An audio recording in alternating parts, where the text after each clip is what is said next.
Good morning, good afternoon, good evening, whichever the case may be for all of you listening out there across the crazy planet Earth. Welcome to Vestiges After Dark.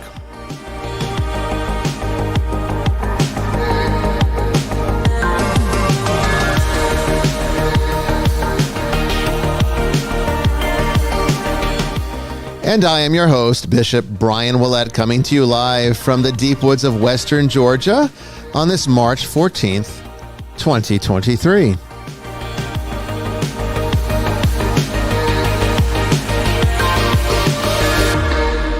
Tonight is a special kind of episode. We are going to be continuing on from our discussion last week with the Archeo deck, and we're going to actually do some more of those readings tonight. But in addition to that, we are also going to be facilitating a discussion on the ego reality, one of the components that we looked at when we did our spreads last week. It's going to be really interesting. And we have Mikal Van Oene back. You remember her from the Indigo Children? She's back tonight to help talk about ego reality. Don't want to miss this one. We'll be back in just a moment.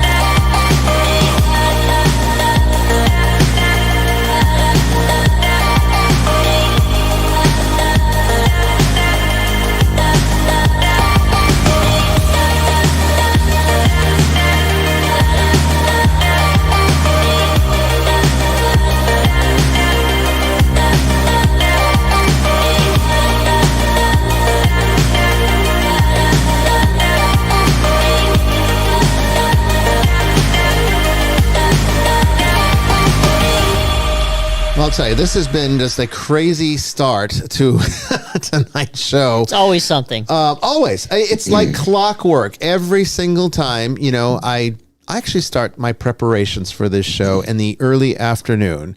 I get all the equipment set up. I make sure everything's working. I do some pre-checks and everything else just so that we can have a nice smooth process in the evening and I don't have any last minute issues creep up on me right before we go live. Well, like clockwork, it never fails. There is always something that happens. And when sometimes there's several somethings. Tonight it was several somethings. But it's like, no matter how much of an effort I put into making sure that these things don't occur, there's always something weird or a couple things that are weird that we've never seen before occur. And it's very distracting. Right. And, this is a cerebral show. And I want to have my mind focused. But when you throw stuff at me last minute, when I'm not expected, I'm on a deadline, I have to go live by a certain time. It's really very frustrating, honestly. And it really sort of sets me off. So if you find that sometimes I seem a little spacey, part of it's because I don't sleep very well all the time, but a lot of it is because I'm trying to engineer this show and there's all these problems happening and yet I have to host and I'm trying to do it in such a way that it doesn't distract from the show because I don't want to have these issues, while we're live, but they are going on live. It's just, you might see my head going in all sorts of different directions while I'm trying to fix it. Yeah, I'm listening to the F-bombs while you may see his head bobbing back and forth. But. Yeah, it happens. I mean, it is the way it is. Nobody's going to be surprised about that with me. Well, we've got a great show tonight, and I don't want to take too much time up because we have 3 callers on the line right now. Because last week, if you recall, we ran out of time, and we were going to do these Archeo readings, which are really all about ego reality. And so we got 3 callers on the line here. I want to get to them. We're going to have to go through them maybe a little bit quickly because I want to try to get through them all in this segment so that we can get right into ego reality in the next segment. And if Mikal, our guest tonight, wants to have one of these Archeo readings, we'll do it in the second segment, okay, when she's sort of the focus of the show. Okay, so let's get started first with liturgical libations, because you brought a new bottle here. Yes, you're going to open it up for us? Not Scotch tonight. This is a bourbon. It is Maker's Mark 101. That's a limited release, 101 proof. It's about, I guess they aged about 6 years, so it's kind of young. But well, that's normal for bourbon, though. It is bourbon, yeah. Yep. So I've not had it, so I'm looking forward to opening it. The Bishop likes it, so. Oh, I love Maker's Mark. Yep. I like Maker's Mark. I have not had the 101, so if I make a funny face, it's just because it's probably really strong for me. But look at the beautiful color. It is a very Hopefully y'all nice. can see Yeah. that. I've been to the Maker's Mark distillery. I've seen where they do the dipping Yeah, and of course, you know, in the wax. Yeah. they are famous for their wax top, which all of them are hand dipped, one at they a are, time. yep. Yep. They got this giant vat of It red used wax. to be you and had they to just have a dip 'em in. knife to cut this off, and now they have a nice. Yeah, they got a nice strip. little thing on there. Yeah, So that makes it easy. And That's it's fancy. is it a cork or is it a screw top? I think it's screw. Oh, it's isn't a it? screw Yeah, top. I think it's screw. Yeah. I'm sitting there pulling on the darn thing. Yeah. Okay. Yeah, I'm pretty sure there's screw tops on that one. All right, I'm gonna give that one to you. He just gets a little bit. Yeah, I just want a little he's- because I just finished he's a behaving. glass of I, wine. however- I want to be focused tonight. I think I get a little sleepy when I have too however, okay, just a little bit. much. Okay, so there's a nice spice on this one, which is what you would expect. Oh, I can smell it. Yeah. All right, so cheers. Prost.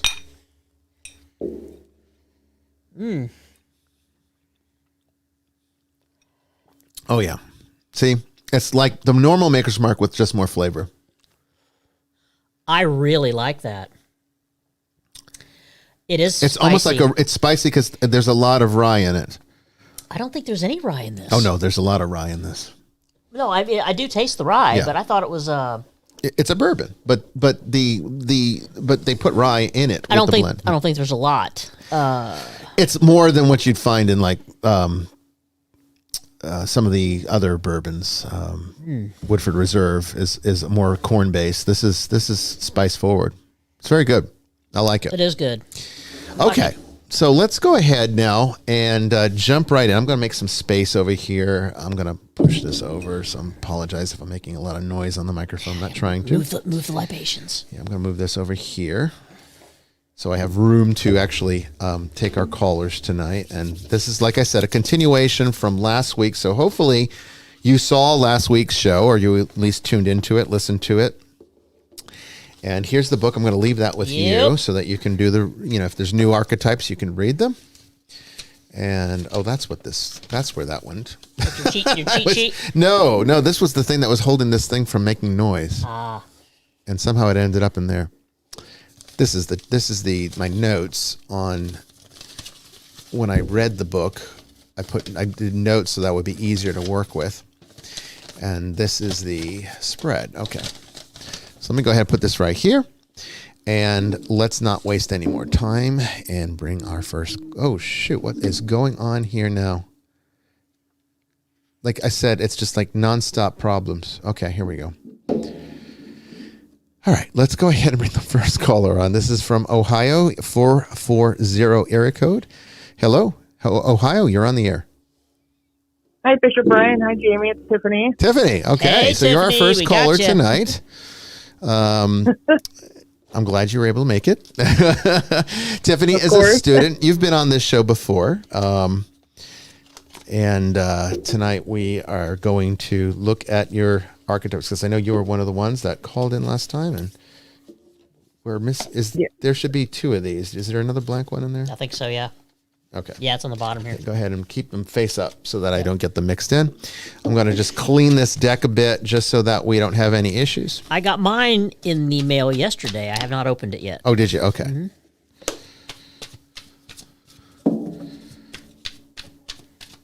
So we're going to do this first because I don't want to run out of time. And then if we get through these three callers, then we will be able to do questions from the ether, probably just one from Brandon Milam. So he's on standby here while we do this. Okay. All right, Tiffany. So just like we did last week, and being a student, you already know what to do, but you're going to hold that intention in mind. We're looking at the accuracy of your aggregate structure. We're looking at the accuracy of your identity in the form of those four categories: the ego, the superego, the id, and the supraconscious. Yeah. Got it. Okay. All right. So once you have that firmly in mind, I want you to release it now to the abyss. And then upon doing so, replace that darkness, that emptiness, with a bright white light that is now going to shine in place of everything. The intention's gone. The thought is gone. We're not thinking about what we were even doing just a few seconds before. We are now just entirely focused on the white light, enveloped in it, basking in it, feeling its presence as if it is sentient, because it is sentient. In this context, it is. And what you're going to do now is further reinforce your position within the white light through the mantra, Gate, Gate, Para, Gate, Parasam, Gate, Buddhi, Soha. Gate, Gate, Para, Gate, Parasam, Gate, Buddhi, Soha. You just want to repeat that to yourself? Yep.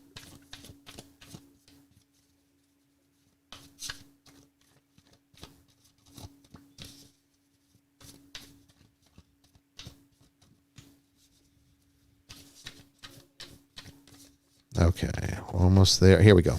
All right. So I'm going to step away from the microphone for a second because I have to use my left hand.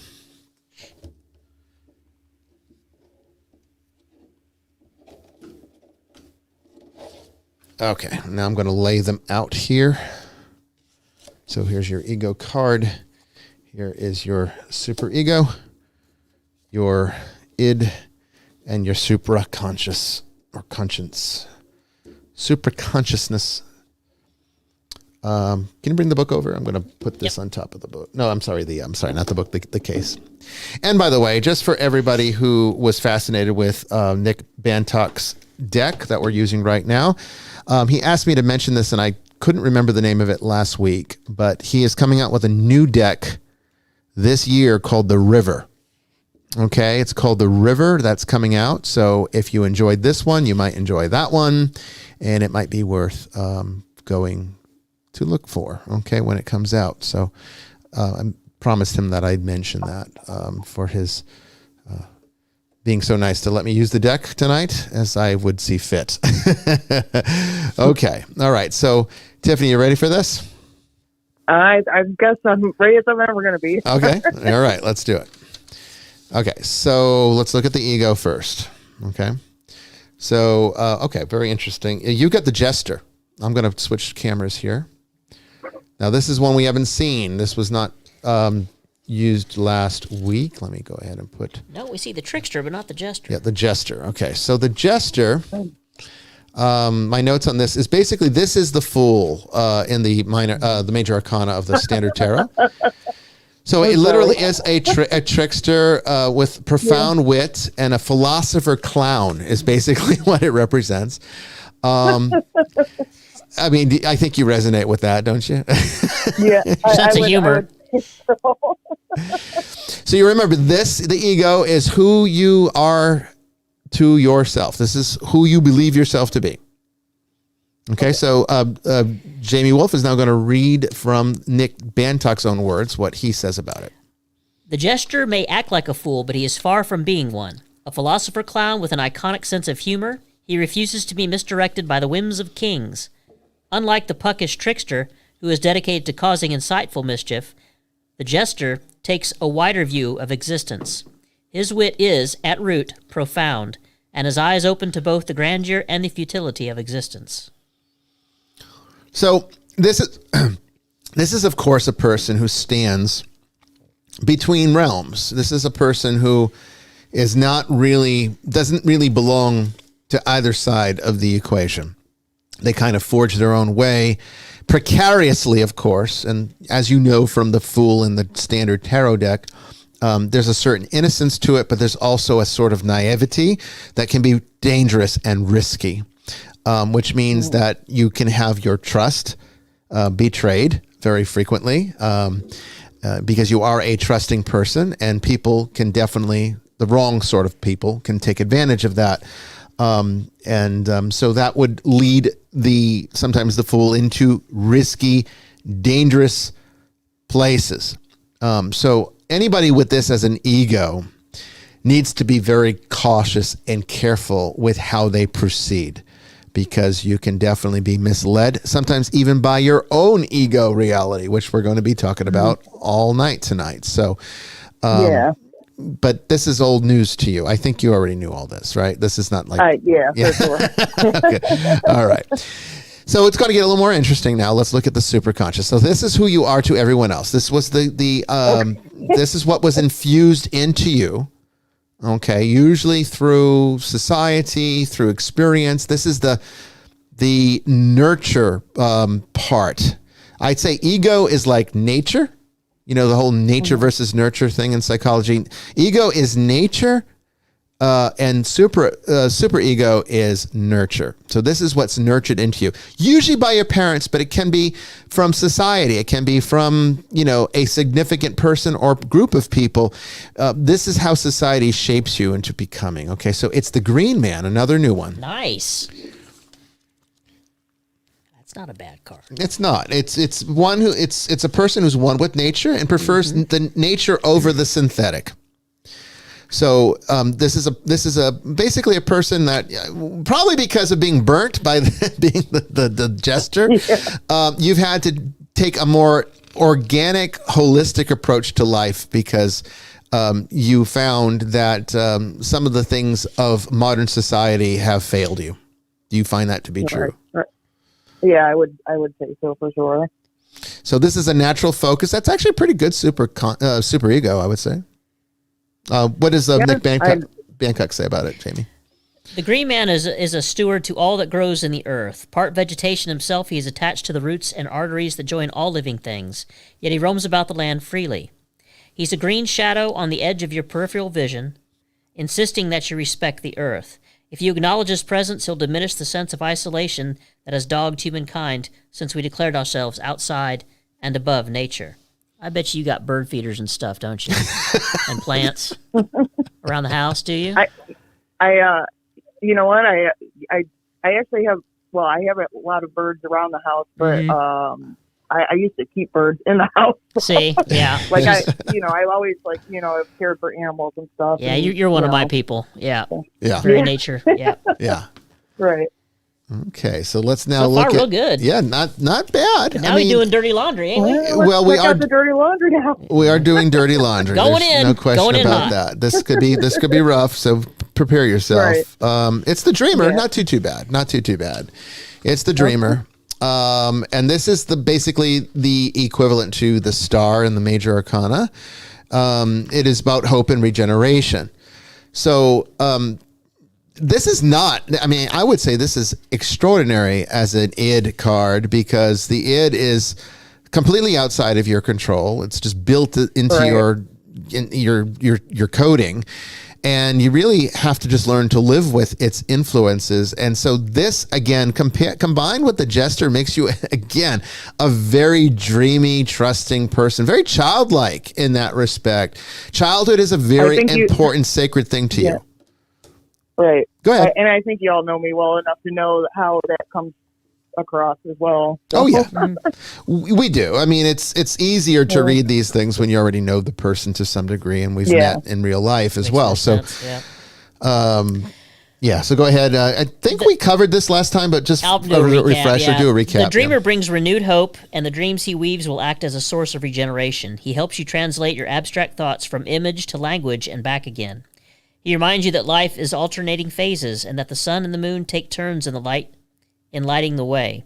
By day, you strive with practical purpose, but at night, you live through the lens of an intuitive kaleidoscope. Yeah. And I definitely know that about you. So this is what attracts you, of course, to metaphysics and esoteric Christianity and all the other things that we talk about.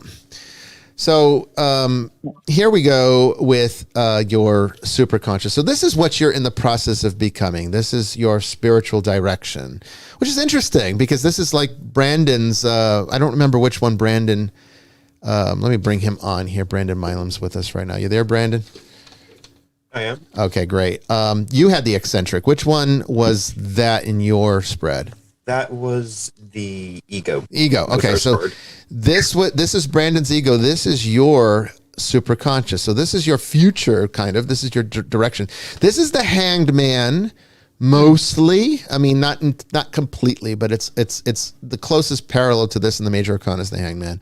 But it is about individualism and nonconformity, not giving a damn what anyone thinks. This is a lesson you need to learn because you've been subject to that for too long. Again, the story that this is being told here is that you've been trusting. Your trust has been betrayed in various ways, forcing you to seek solace in more natural, non-human ways. But you have not lost your childhood innocence and your dreaminess and everything else, which still inspires you. And so the lesson that you need to learn is to reach a point where you just don't give a shit anymore, where you do your own thing. And who cares if people don't like it? You still are not there yet, but you're on the path to getting there.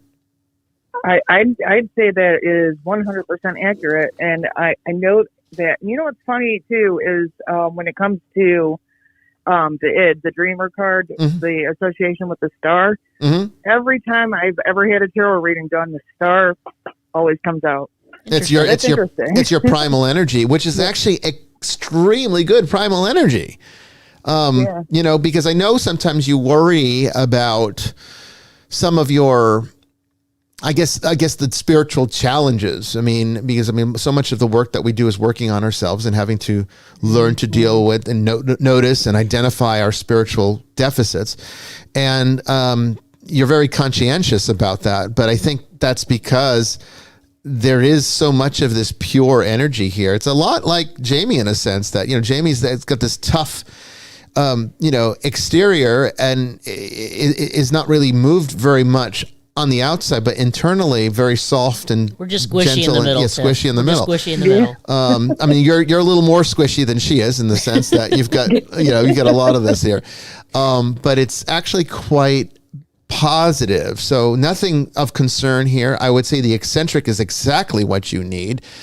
Because you need to balance out some of that dreaminess and doing it in a way that is tangible. So the eccentric helps you to do that in a tangible way.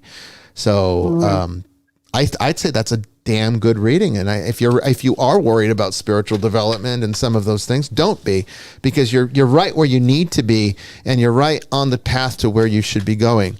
So it's all a learning process, and you're doing wonderful. So no problems there. Oh, that's awesome. Yeah. Thank you so much. I really appreciate it. Thank you. It wasn't so bad, was it? It wasn't so bad. Yeah, no. You never know. Like I worry too much. I can see that. I think it's the dreamer there, because the dreamer's a little idealistic, and wants things to be a certain way. And we don't live in an ideal world. In fact, far from it. So dreamers in the ideal world don't tend to get along very well with the ideal world. I mean, with the real world. So that might be why your compromise is the green man. Your compromise is nature, because there is a certain idyllic aspect to nature. Even though it is kind of cruel, there's a lot of beauty there, and there's a lot of peace there, and you can sometimes get away from some of the artificiality that you have to deal with that sort of stresses you out. Right. Yeah. Right. Anyway, good reading. Thank you for calling in. I appreciate it. Yep. See you in the chat. Thank you. Yeah. All right, gal. All right. See you in a minute. Yep. Bye-bye. All right, that was a good one. So right now we have got which one is it? What's our next caller here? Albuquerque, 505. Hello, you're on the air. Hello, 505. You're on the air. Maybe not. Hello. Hello. Oh, hey. Hello. Yes. Hello, hon. Can you hear us? This is Val. Oh, Val. Okay. Hey. Hey, Val. So are you ready to get this done? I'm not sure. Oh, come on now, gal.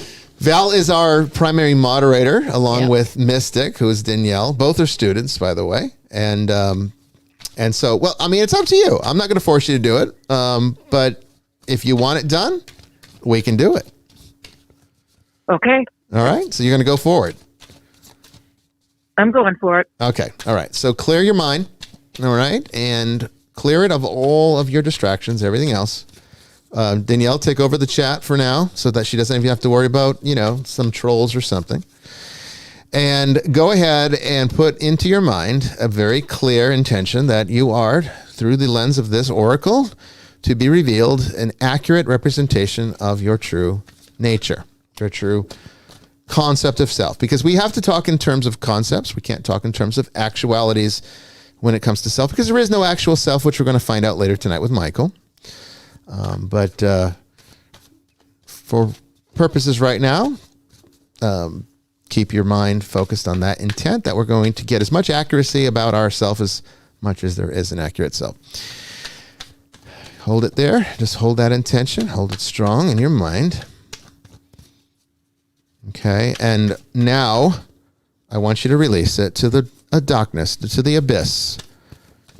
Everything's now gone dark, and you've released the intention. It's gone, and it is forgotten, and it is replaced now with a bright white light that you can now bask in and enjoy peacefully. We're not thinking about it. There is no intention. We're not even doing cards right now. Right now, we're just basking in light. And you're going to hold that light strongly, and you can use the mantra to further reinforce the emptiness of that experience, which is what Buddhism calls shunyata. It is gate gate para gate parasam gate buddhiso.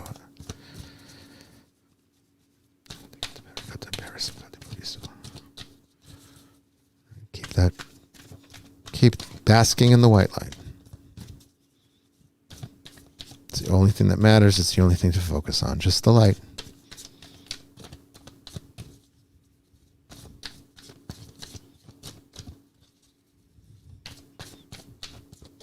All right. I think we're there. Okay. I'm going to step away to cut the cards.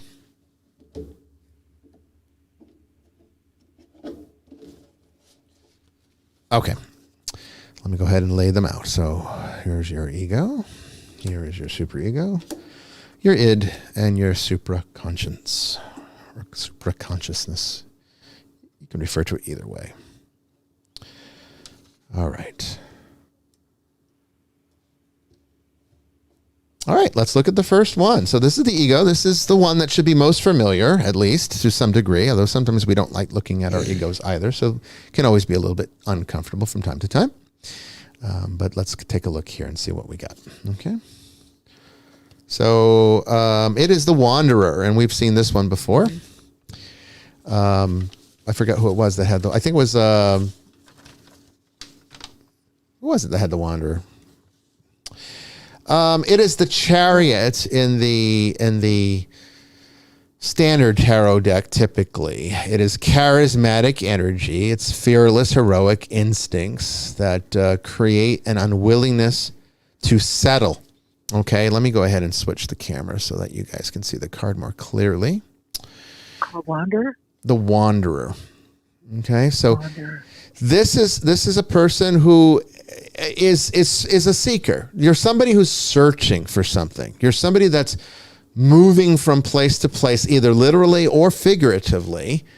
There's a lot of travel usually associated with this archetype, but it doesn't necessarily, as we saw before, doesn't necessarily mean that it's literal travel. It can sometimes mean spiritual travel. It can sometimes mean philosophical travel in the sense that you are never settling with one particular discipline or ideology.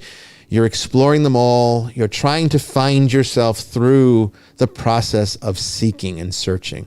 So a wanderer is always, never at rest, always moving, always looking for something. And that's the ego reality for you. How do you relate to that? I do relate to that. You do? Yeah, I do. Okay. Well, it's a common denominator for sure. So there you go. And that would make sense for the ego, because that is, right, of course, that is your most, at least to the best of your ability, it's your concept of self. It's the truest concept that you've got. And we're going to talk a lot about ego tonight. In fact, that's the card that you're going to want to pay attention to for the next 2 hours, because that's what we're going to be focusing on. So now superego. This is the one that's infused within you through life experience, through parents, through friends. And this is an interesting one. We haven't seen this one yet. This is the Lion. Ah. Okay, this is the Lion. And it is basically one of the more positive aspects of the Lust card in Crowley's tarot, major arcana. It can also be the strength card in the standard Rider-Waite deck, but it's the positive end of it. It's not the negative devious end that can sometimes be associated with it. The lion is essentially protective, powerful strength energy. So you've had to become a very strong person. There's been life experiences that have led you to have to build a tough exterior, and you're able to follow through with that. So let me put it this way. If somebody were to break into your house, you're probably going to kill them. I mean, you're not going to hide in the closet. You're not going to run to 911. You're not going to be like, please don't hurt me. They're going to need to be afraid of you. Is that correct? Yeah. Just call me for Yes, cleanup. that's correct. Good. Call you for cleanup. Call me for cleanup. So the lion, if you can convince him to be with you, you will also learn to temper your spurious inclinations. And if circumstances demand it, you'll be able to call upon his massive strength and ferocity. But he's not your pet. His noble heart exists to protect the abused and misused, and he abhors the cruelty of self-serving authority. Yeah, I can see that in you. And I mean, we've never met in person, but I've met most of my students, but we haven't met. But I know enough about you, I think, to say that actually does make sense. And it kind of reaffirms suspicions about things I didn't know about you, because there's things I suspected based upon, just how you carry yourself. And I'm a keen observer of my students. That's kind of part of my obligation to all of you.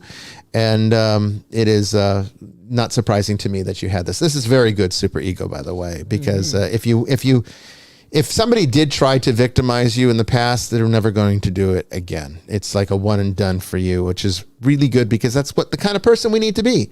We can't be victims. Victims are not successful in life. You have to be stronger than that. You have to be more powerful than that. And Val, you are. So we don't even have to, you could teach the book on that one.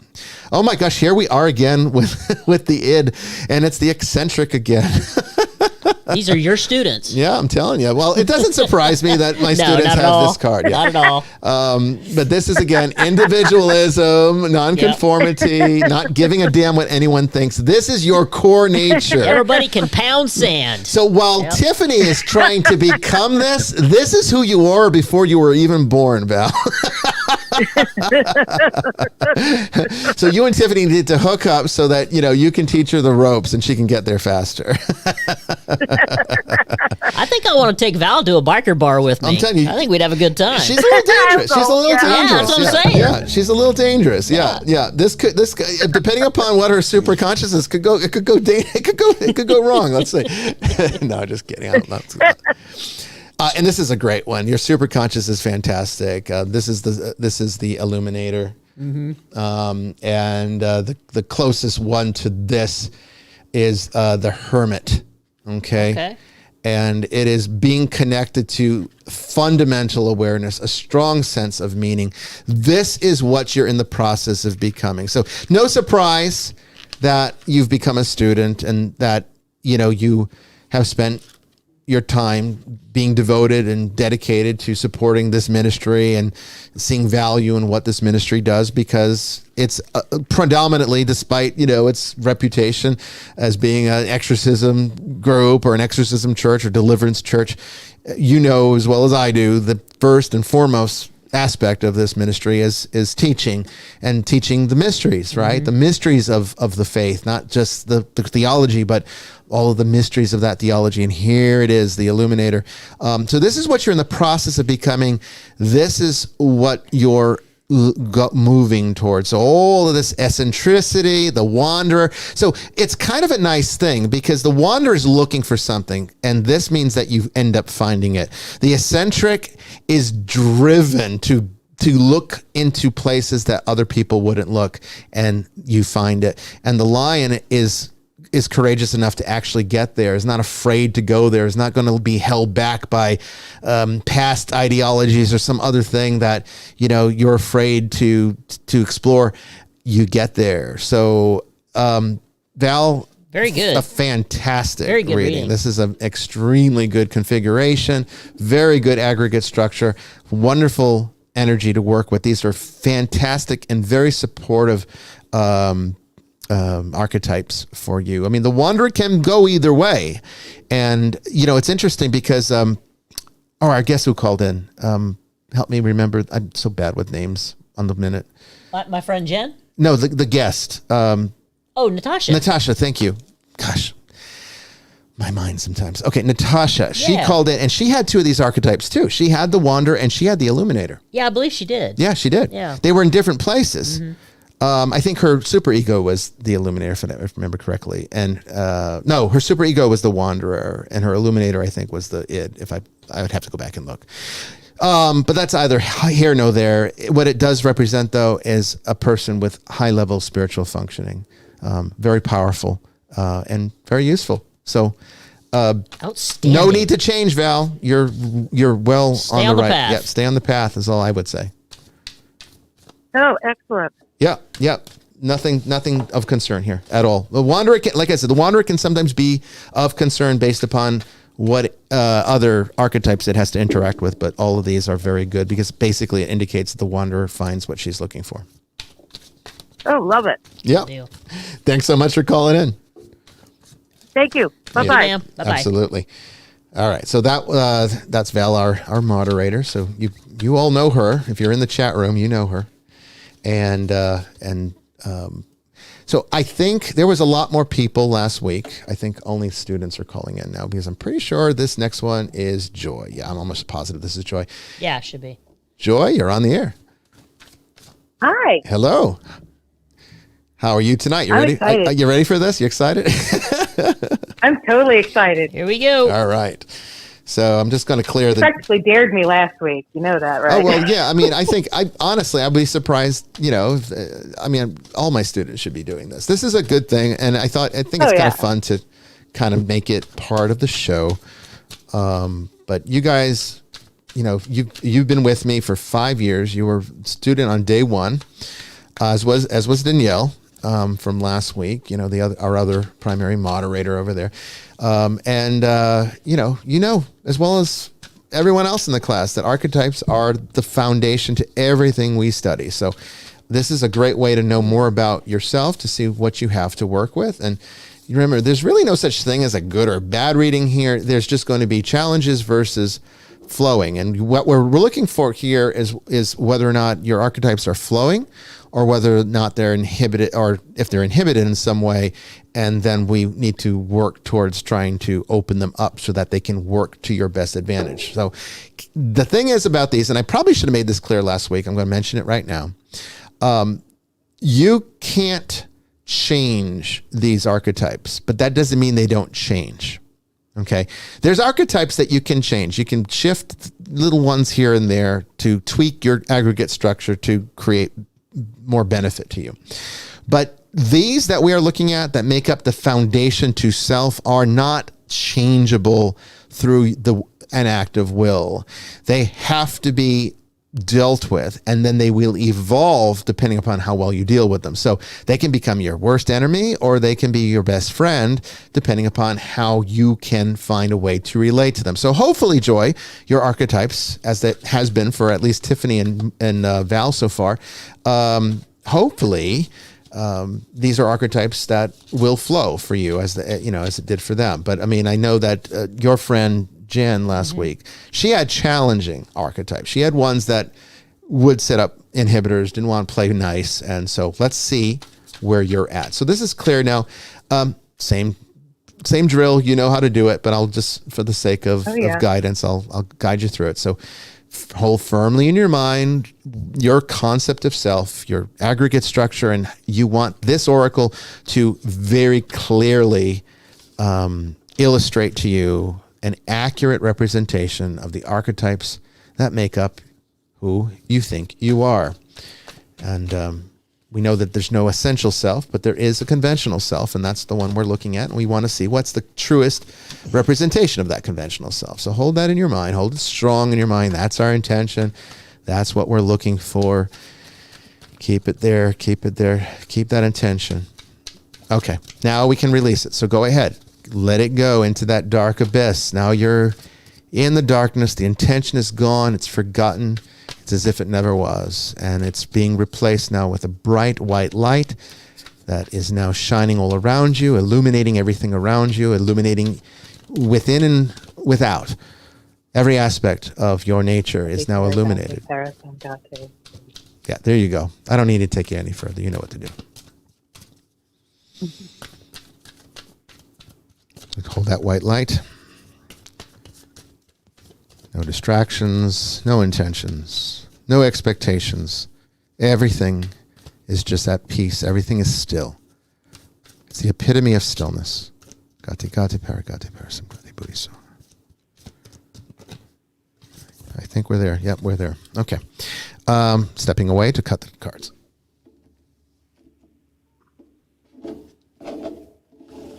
All right, so let me lay them out here. So here we go. Ego, superego, id, and supraconscience. Superconsciousness. All right, here we go. It's good that only 3 called in because we only have time probably to do this and Brandon's question, but it shouldn't be too much of an issue. Okay, so let's see what we're dealing with. So this is the one that should be most familiar, and it's it's no surprise. It's a new one. It's the Fatalist. Stop it. What is it? It's the Fatalist. The closest thing. Fatalist. It's the closest thing in the major arcana is fortune. Well, the wheel. Yeah, the wheel. Yeah. And basically, the Fatalist is existing at the mercy of fate, which we already know that is one of your strongest struggles. Oh, that's nice. Yeah, you know me. Yeah. So fate is your biggest enemy. It's also your best friend.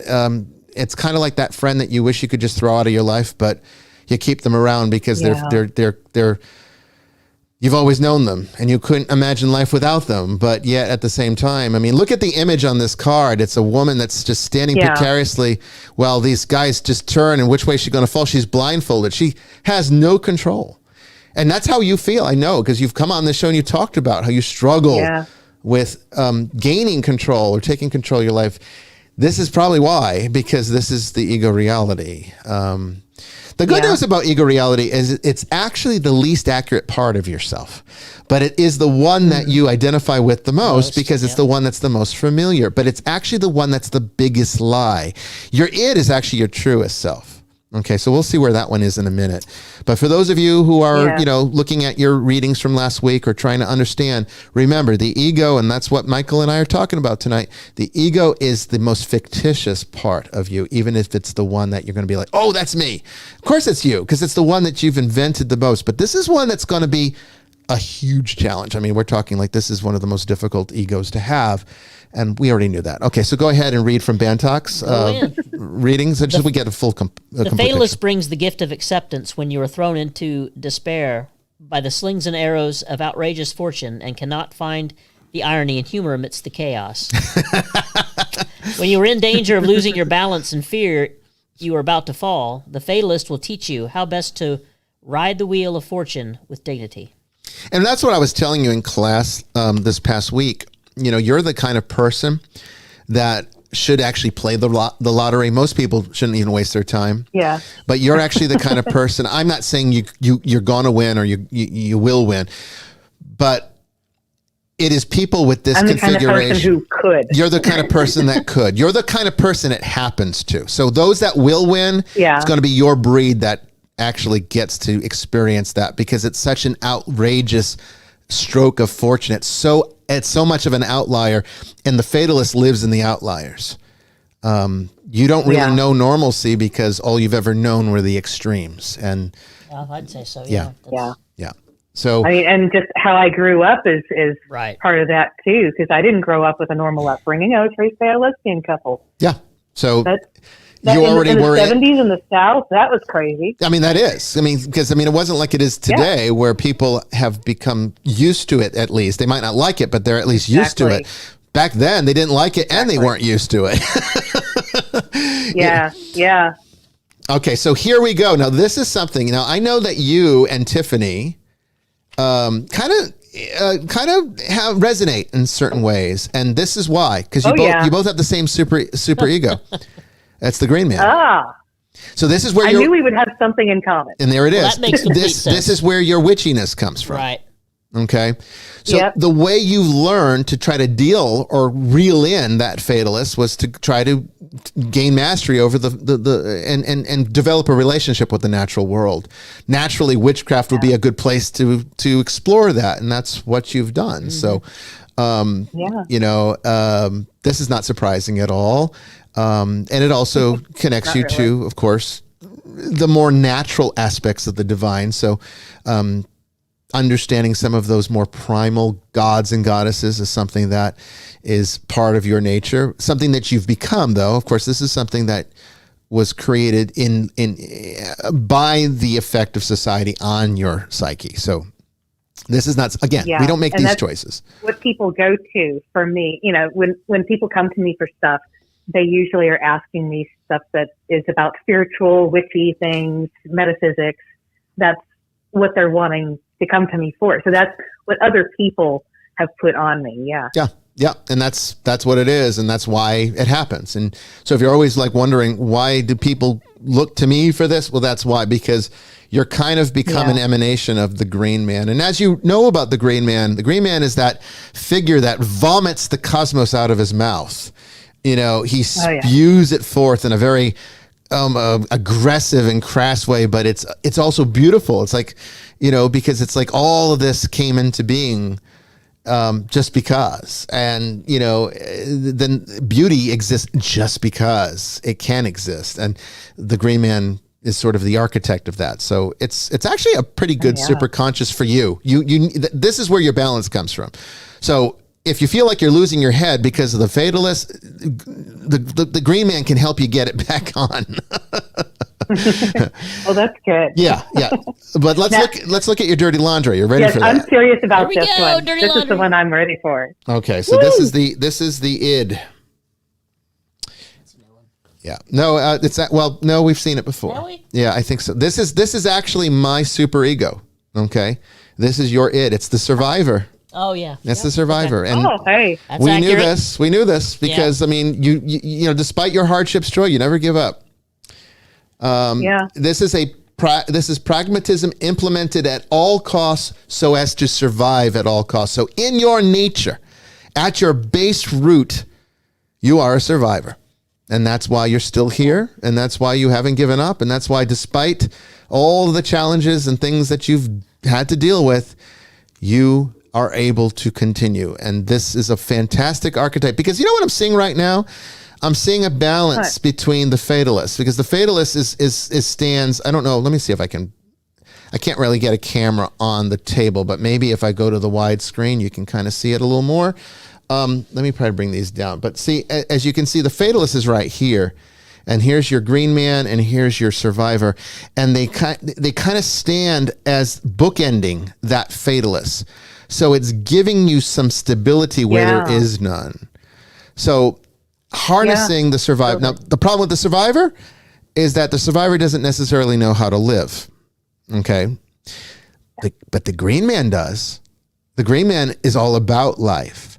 So between having the core ability to survive no matter what and the Green Man who survives because he is life, you've got the seeds that you need to overcome the fatalist. But a lot of it's going to depend upon what your superconscious says, because that's the direction you're currently going. So let's see if you're on the right track or on the wrong track.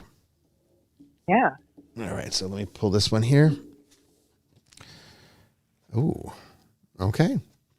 The strategist. We've seen this one before as well. Okay, the strategist uses logic, but with occasional information overload, but ultimately has a clear intellectual mind. So in order to get through the nihilistic absurdity of the cosmos, which the Green Man does not help to resolve, because the Green Man is kind of absurd in his own way. This is where you're moving, which might be why, I think you kind of cultivate a little bit of that 7 of 9, Mr. Spock energy, that Vulcan kind of, logic over emotionalism, because there's just so much with the fatalists that you have to overcome. This can help you to strategize a way to overcome that extreme shift that you have to deal with on a regular basis. Very good archetype. The only one that's really problematic is the fatalist, and the survivor is not tapping. That's your buffer. That's your buffer. Yeah. The green man is what's going to teach you how to appreciate life and living, how to move from surviving to living. And the strategist can kind of help you get there. Funny. Go ahead. It's funny. I just planted a bunch of stuff outside because even though I was sick. I wasn't able to water anything last year, and Punky couldn't water enough. But somehow a pea plant and a bunch of lettuce survived, and it's thriving out there. So I've planted some more stuff, and I'm trying to get back into the swing of life again. Good. Well, that's where you're going to a lot find healthier it. Since then. Well, see, and I think you will, and I think you'll continue to. So I think gardening, that green thumb stuff, doing herbs, doing herb work, root work, maybe even a little hoodoo, these are things that are going to connect you to vitality, because you're always going to, at your core, revert back to a survival instinct. The survivor does not know how to live. Okay. So you're not going to be happy if you're going to be living in the ego and in the id, because these are not happy people. The fatalist is not happy because she doesn't know what they're going to do to her, but it's not going to be good either way. And the survivor doesn't know how to be happy because all he can do is survive. But the green man is happiness, and it is external. It's outside yourself. It's super ego, and super ego is kind of how other people affect you. But what it can show you also is that it doesn't have to be people. It can be like other aspects of life, and in this case, plants and animals, perhaps, because animals are part of that equation too. You need to get back to nature. So I know that one of the things you've always wanted to know is, like, how do you overcome some of these archetypal patterns that are so deep set in your structure that you feel like why even bother? Why I can't change it anyway, so why should I even try? It's the way that you overcome that, the way that you learn to deal with this, and the way that you can learn to kind of reach that level of strategist. There's two things here: is the green man getting back to nature, and the strategist abandoning emotionalism for logic. So always try to keep a rational perspective. The survivor's very emotional. The fatalist is only emotional. There's no logic to her. She just kind of exists. But the strategist has all this. So continue to pursue your intellectual pursuits. So in a way, Joy, you're already doing everything that you need to do to heal. It's just, until this fatalist is out of your ego range, you're not going to see these other influences as well, because the ego is just so strong, and it's so present that these more subtle energies, because the survivor is completely, the id is completely unconscious. The superconscious is not realized yet. So the strategist isn't really something you can be like, oh, well, I'm just going to do that, because you're not quite there yet. And then the green man is always going to feel like like you need someone else to achieve it.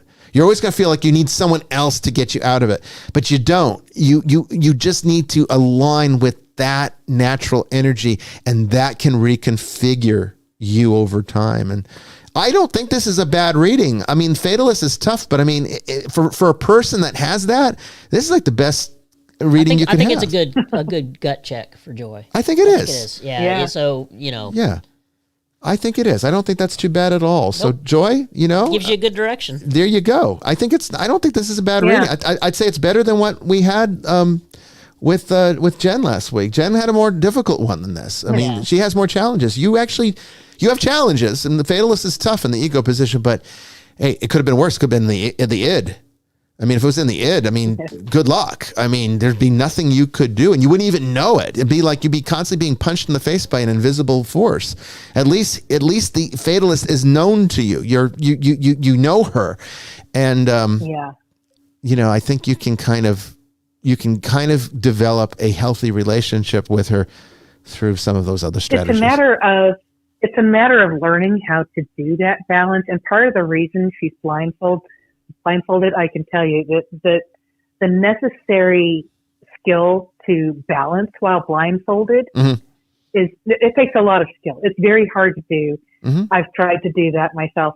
And having your eyes covered, you have a whole lot of difficulty balancing. But if you learn how to be one with everything there, like blind fighting, you would find that balance and you would be able to be in harmony and stand there blindfolded on balancing like she was.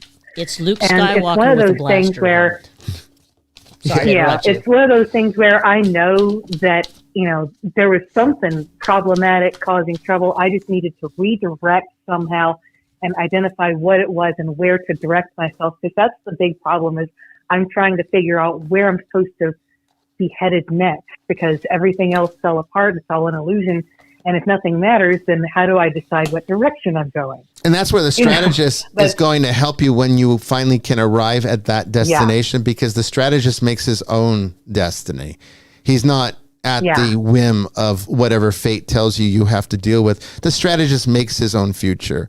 And it's good that that's your future. It's good that that's the energy your archetypes are trying to cultivate. So I would say kind of let them do it, because you want to move in that direction. And I think the green man is the one that can help you. So get back to nature, harness that energy. And I think you're going to see good results if once you've made peace with that.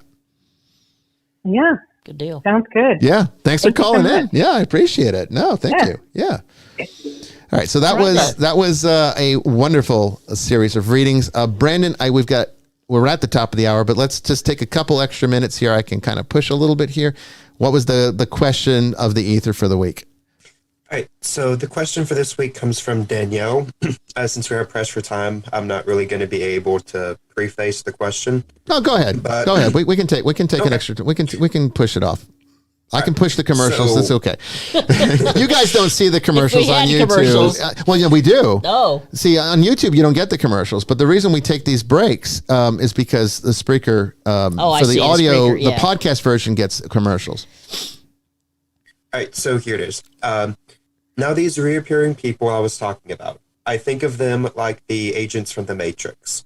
That same agent who speaks in the same way, says the same phrases, same mannerisms, and life events appear in your life like agents do in the Matrix. That same agent keeps reappearing through different people. I meet as if it just won't let you go. 3 boyfriends throughout my life have basically been the same person, but each one hid their personalities for several months to begin with. I then learned that each had both their parents die in car accidents on their 3rd birthdays. All of them ended up being highly manipulative, sadistic, and abusive. None of them had ever met or had knowledge of each other.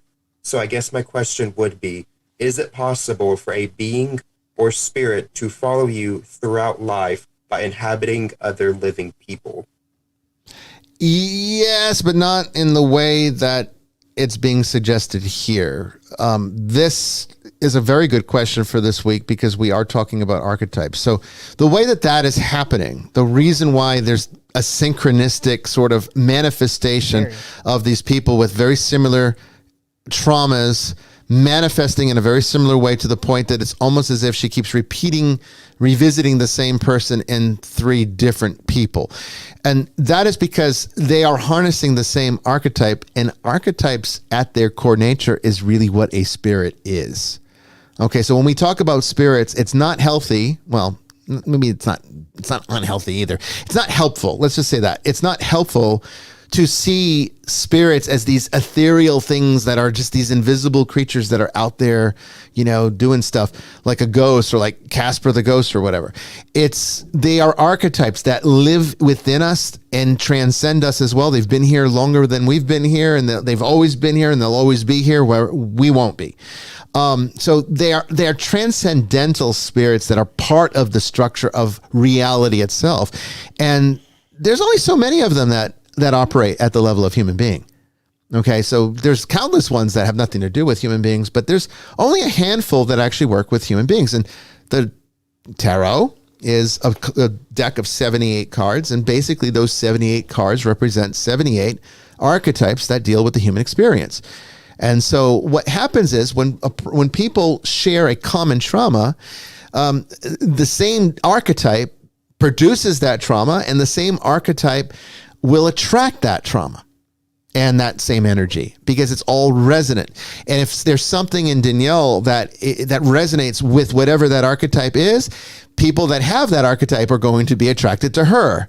So that she's same like person's going to keep moth coming to a flame kind of thing. She's the flame, and the moths are coming in. Correct. That's how it works. And so this is why it's extremely important to gain mastery over your aggregate structure, which we're going to talk about here with Mikal tonight, and understand how to actually take some control back so that you're not completely at the mercy like the Fatalist is, at the whims of whatever energy's out there. But it's not really a spirit attachment as much as it is an archetypal pattern that she's attracting. And so people that have it are going to be attracted to her, and people with that trauma are going to have it. That's how it works.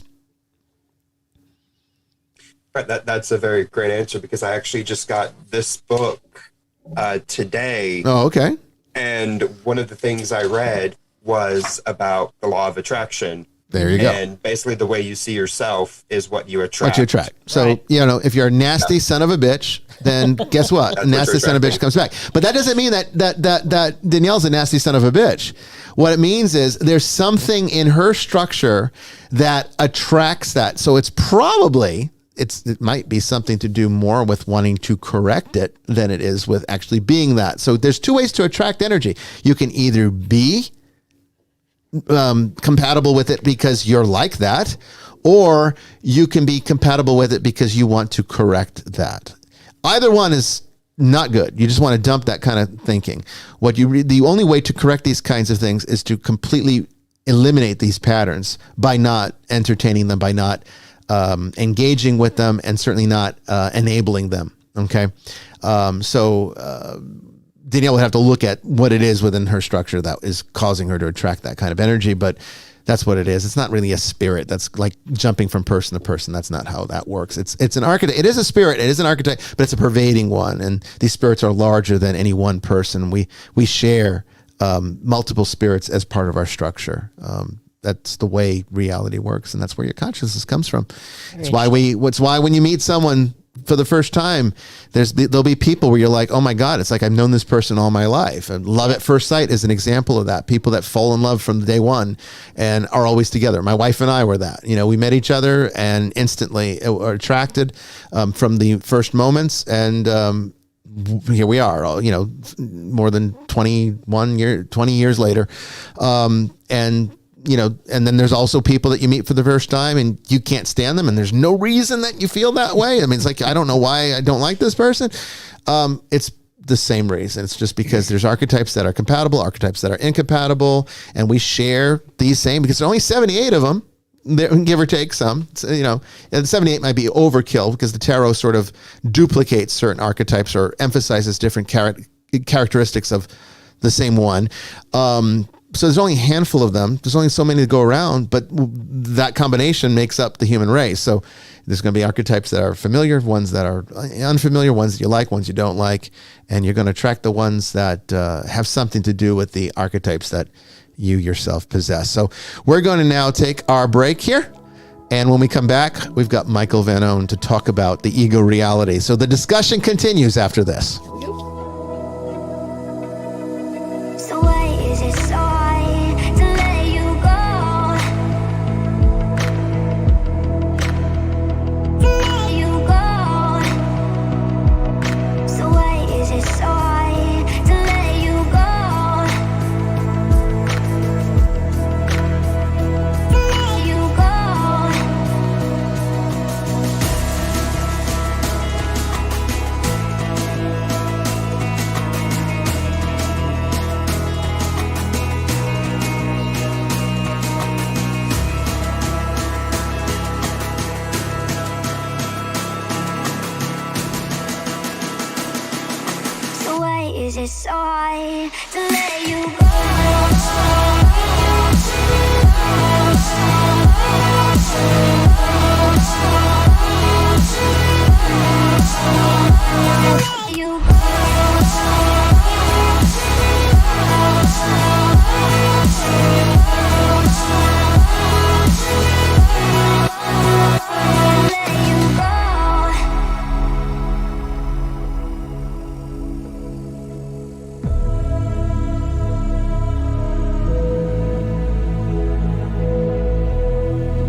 is it so hard to let you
Welcome back, everyone, to the second part of Vestiges After Dark. We are now getting into the meat of tonight's topic on the ego reality, and we have special guest Mikal Van Oene. You remember her from the Indigo Child episode that we did a few seasons ago, and she's a good friend, also a student. It's like the night of students tonight, isn't it? I think it should be like a student show, I guess. But we're going to be diving into that ego card and getting you a little bit more acquainted with what it really is. It's actually not a self at all. You're going to see. Don't go away.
Okay, so I don't even need to introduce Mikal because you all remember her from the Indigo Children episode, and it was a very well received episode, actually one of our best ones. She's been a student for I think since the beginning or close to it, so at least since I was 7, 8. Yeah, I mean Just a wee dash. You're probably my oldest student I've got, right? I guess so. But welcome back to Vestiges. You always have an open invitation anytime you have a topic you want to talk about. Oh, cool. All right. And you're very well, I think, prepared for tonight's one because, I mean, ego reality. Hope so. Yeah, I think so. So let me ask you this. Before we get started, do you want to get one of these readings and see? Yeah, absolutely. Yes. Okay. I didn't want to force you, but I figured if you're going to want to do it. Absolutely. I'm all for it. Let's do it. Okay, so let's clear that space for me. Get that cookie over there, if you wouldn't mind, Jamie. You gotta finish eating that cookie. Well, Tracy's bringing us cookies again. I y'all. ran out of time, Good and you know the Lord. last thing you want in your throat right before you go on the air is like a bunch of shortbread. But I have some whiskey here to wash it down. Yeah, buddy. All right, here we go. All right, so let me go ahead and get this cleared out from the last one here. So far, it's been some pretty good readings tonight. You know, it's interesting because it that ego card can show so much. That's usually what trips people up, the ego and the id. But you know, the ego is one that you actually have some. You can't change it, but you have some control over it. It's the one that you have some control. So we're going to see how that works. But I think through the lens of Mikal's aggregate structure, which should be pretty interesting because, you know, we've had conversations about that over the years, haven't we? Oh, yeah. Okay, so let's go. I think this is about, maybe a little more. Okay, so just as before, you know, put strongly into your mind the intention that this oracle is going to reveal your aggregate structure as clearly and as accurately as is possible. As far as accuracy goes with things like selves, there is no true self, but we can at least see what the conventional self's all about. And, you know, this combination of archetypes is what makes up that identity. So subconsciously, unconsciously, as well as consciously. So hold that firmly in your mind. Hold that intention strongly in your mind. This is the intention of who you are, who you think you are. Keep holding it. Okay. Yeah. And now go ahead and release it. Release it to the abyss. Release it to the darkness. It's gone. It's forgotten. It's as if it never was. And now it's being replaced with that white, bright luminosity that shines in front of you. And now it completely envelops you. It's warm. It's peaceful. It's still. It is the light of Shunyata. And in that, there is no anything. It's just what is and what is not. It is non-existence, but it's also the complete fullness of non-existence, which is actually something. Okay. Gati gati paragati parasam gati buddhi soha.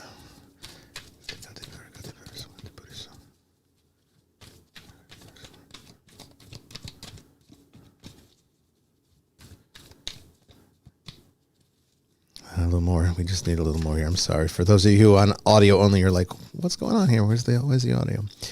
Sometimes these can take a while. Okay, I think we're there. You can come back to normal consciousness. I'm going to step away from the mic for just a second to cut the cards.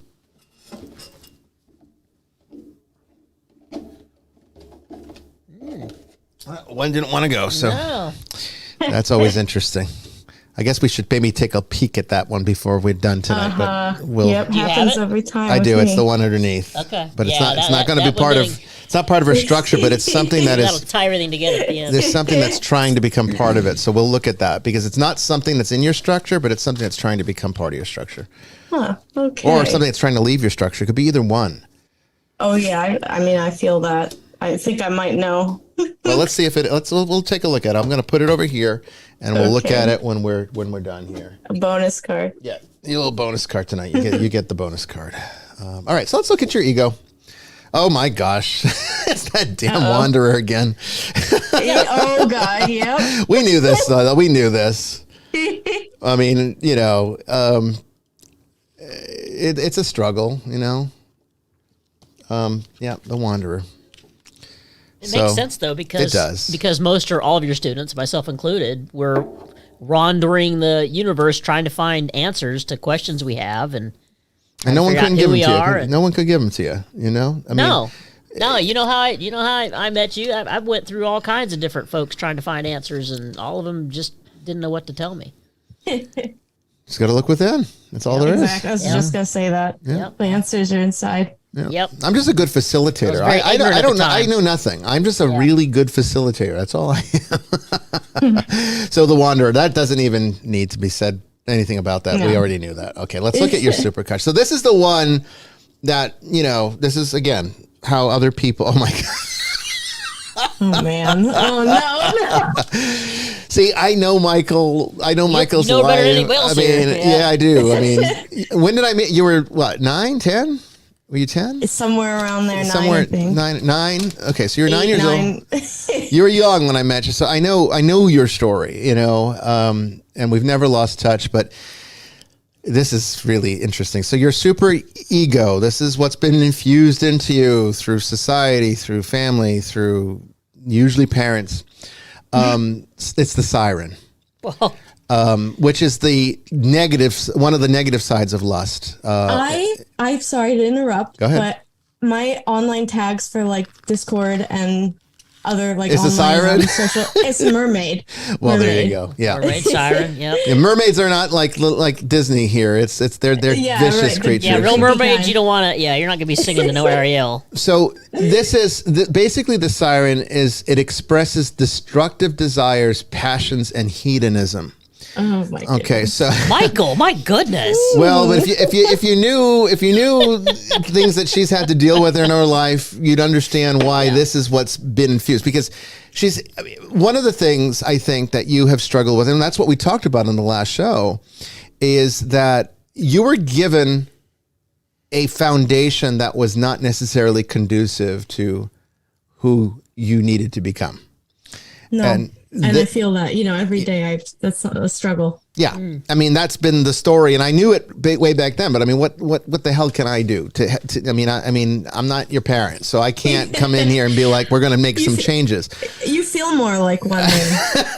Well, I'm honored to hear the that. cool but- uncle, maybe. Yeah, You're my godparent. I am your Yeah. I am your Well, there you godfather. So I mean, and actually spiritually, that's probably more important these days. So even though no one really thinks that much about godparents, they're extremely important things. And please do not pick a godparent because you want to honor them. Pick a person who can spiritually guide you because they're equipped to do that. That's what a godparent is. It's not an honor. It's not something you give someone because you want to be like, oh, I got to make sure that this person knows that I respect them in life. No, it's not a It's not social about, thing. it's about the kid. It's about the kid, and it's about a person picking a person who can guide them spiritually. That's what the role is. And I've been fortunate, at least, that I've been able to actually fulfill that role for you. So I'm happy about that. But that does not surprise me, because the siren is a very destructive energy, and your super ego is really been your undoing. I think we all knew that. It's not so much, and the ego, see, this is kind of the opposite of the other students that we saw. The wanderer, and it's kind of like the wanderer is what you've forced you've had to become because of the siren.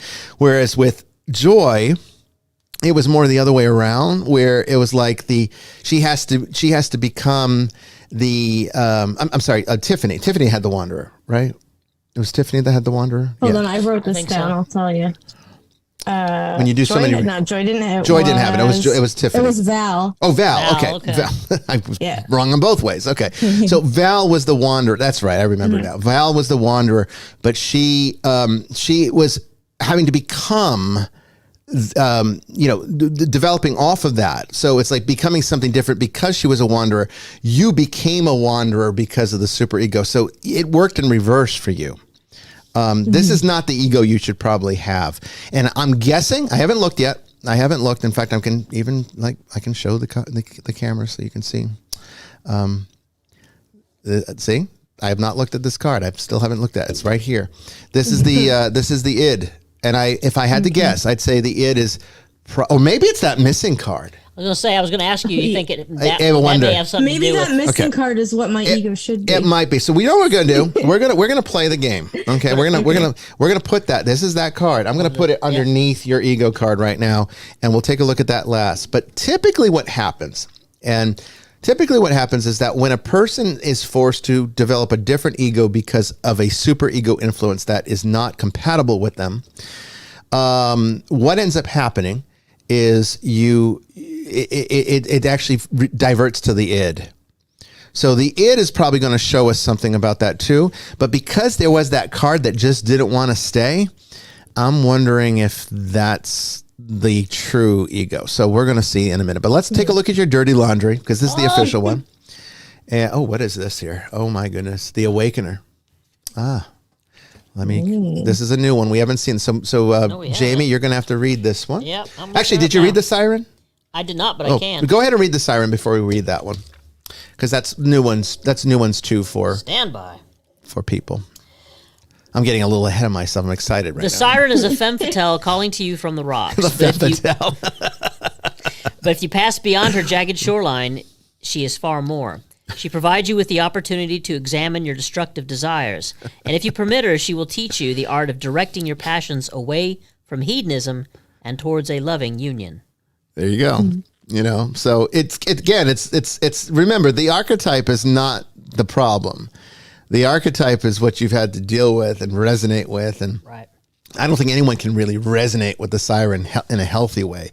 So you're always going to have challenges when the siren shows up. I have something interesting to say, but am I allowed to just speak and interrupt you? No, go right ahead. That's what this is what these shows are all about. Something I wrote in my notes, and this is like a mantra that I've developed for myself. That's really helped me to overcome what I went through. And it's basically that I have this transformative outlook on my trauma. So this has really helped me, but I take my trauma that I've experienced and I've used it to guide and help others. I'm a DSP right now. Mm-hmm. I just got this job last year, but I mean, I'm thriving in it. I'm helping like vulnerable adults, people with intellectual disabilities. And it's like, I resonate with them more than like neurotypical people out in the world. And I'm able to like communicate, and it's really special for me to do that because I'm taking my trauma and I'm understanding other people with similar trauma, and showing them like you can be productive, you can be somewhat functional. Well, you're yielding it as a strength to help others instead of continuing to be the victim. That's wonderful. Exactly. And I wrote that down. You can either become the victim or you can become the survivor, which then transforms into someone who's living instead of surviving. Right. So. Yeah. I mean, that's the goal. That's definitely what, I mean, if you can't look, if there's no hope, okay, then the survivor is your best friend. Okay. The survivor is not what any one of us should ever strive to become. Okay, we should be moving away from that always. You would never want the survivor in the superconscious position because we don't want to be becoming that. I mean, that would be sort of a retroactive thing. But it is a wonderful thing when there is no hope to have that there.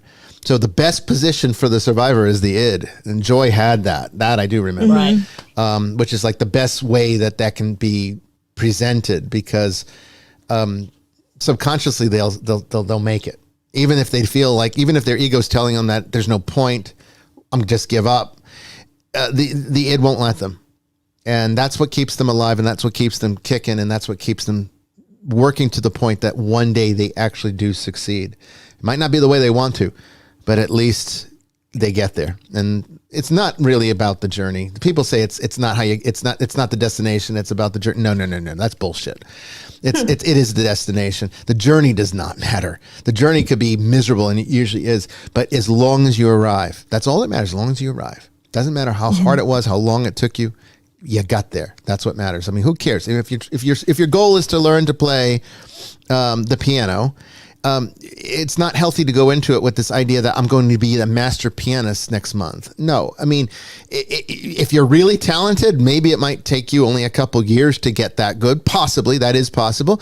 But if you're the average person, you might never get there. You might never be a master pianist, but you could at least get to a point where you get some satisfaction out of it. And who cares if it takes you 2 years or 20 years? If you reach the point where you can play well and you're getting some happiness out of it, then you arrived. It didn't matter. The journey did not matter. Would it have been nice if you could have done it in two years or 2 months? Yes, but that's not really what it's about. It's about, can you play the piano? Yes. Okay, then you're there. And that's what matters. All right. So one of the biggest things I run into just before we move on to the next card is that like as an artist and a musician, people are always like, "Oh, I wish I could draw. I wish I could draw." And I think, well, did you spend like 7 or 8 years learning like the techniques? No. Did you put a pen to paper? No, you don't wish you could draw. You just you like the idea of yourself drawing. If you really wished you could draw, if you really wanted to draw, you would start square one, ground zero. You'd start. You'd always you'd doing put that energy in. Yeah. So I'm the same way. Anyway. I mean, I always wanted to play piano. And I've talked about, I've had weird experiences with the piano spiritually. So I'm connected to that instrument for some reason. And I have a musical mind, even though I've never developed it. But I don't think I was ever in a position to develop it prior to now. Now I'm in the right headspace for it. So would it have been nice to have done this, 30, 40 years ago? Yeah, of course it would have been, because I'd probably be really good today. But it wouldn't have been for anything, because I was not ready to actually embrace it like I am now. And so now I'm really very much enjoying my process. And I think it's coming along a lot more smoothly than it normally would have if I had started as a child, because I think I would have just learned to hate the instrument instead of loving it, because it would have been work. Guitar. Yeah, it would have been work, right? It just becomes work at some point. And I didn't want to work. I want to go out in the woods and play. Right. I did not want to have to sit down for several hours practicing something. So now I like that. Back then I hated it, but right now I enjoy actually sitting there and just playing the same damn freaking song over and over and over again until I'm just like flawless. I like doing that. I did not like that when I was a kid. Okay, so I didn't mention this card. Oh, did I? This is The Awakener. Okay, so I hadn't read it yet. This is a new archetype. Let me go ahead and get the camera on. Oh, shoot. That's not what I wanted. This is what I wanted. Okay, here we go. We have not seen this archetype. Okay, so this is interesting because this is very you too. Okay, so the Awakener is the closest correspondent. Of course, it's a very loose and positive side to the moon in the major arcana. Okay, so it's the dreamy side of the moon. It's not so much the underworld. That's a little bit of that. But what it is, it's the struggle to abandon attachment and delusion. So that is your core id. So if you had to say, what's my purpose in life? The id is where you can find at least your archetypal purpose. And so you're here right now, this manifestation that we call Michael is here to abandon the things that have led to delusion. It is the ultimate quintessential path to spiritual enlightenment, which explains why you're on this path. And why you would have get found rid of it. you can't. No, and you won't. I mean, That's this is built into you. What does Nick Bantock say about it? The Awakener's Reveille challenge us to wake up, calling us from the endless daydreams that threaten to suffocate us like clouds of cotton wool. No friend of the lazy... Oh, my God. Somnambulist? I don't even know what that is. He is determined to... Ambulance, I think isn't it sleepwalking? Yeah, Maybe. He is determined to remind us that we need to engage fully with the world and not distract ourselves with shiny things and simplistic solutions. That is so you.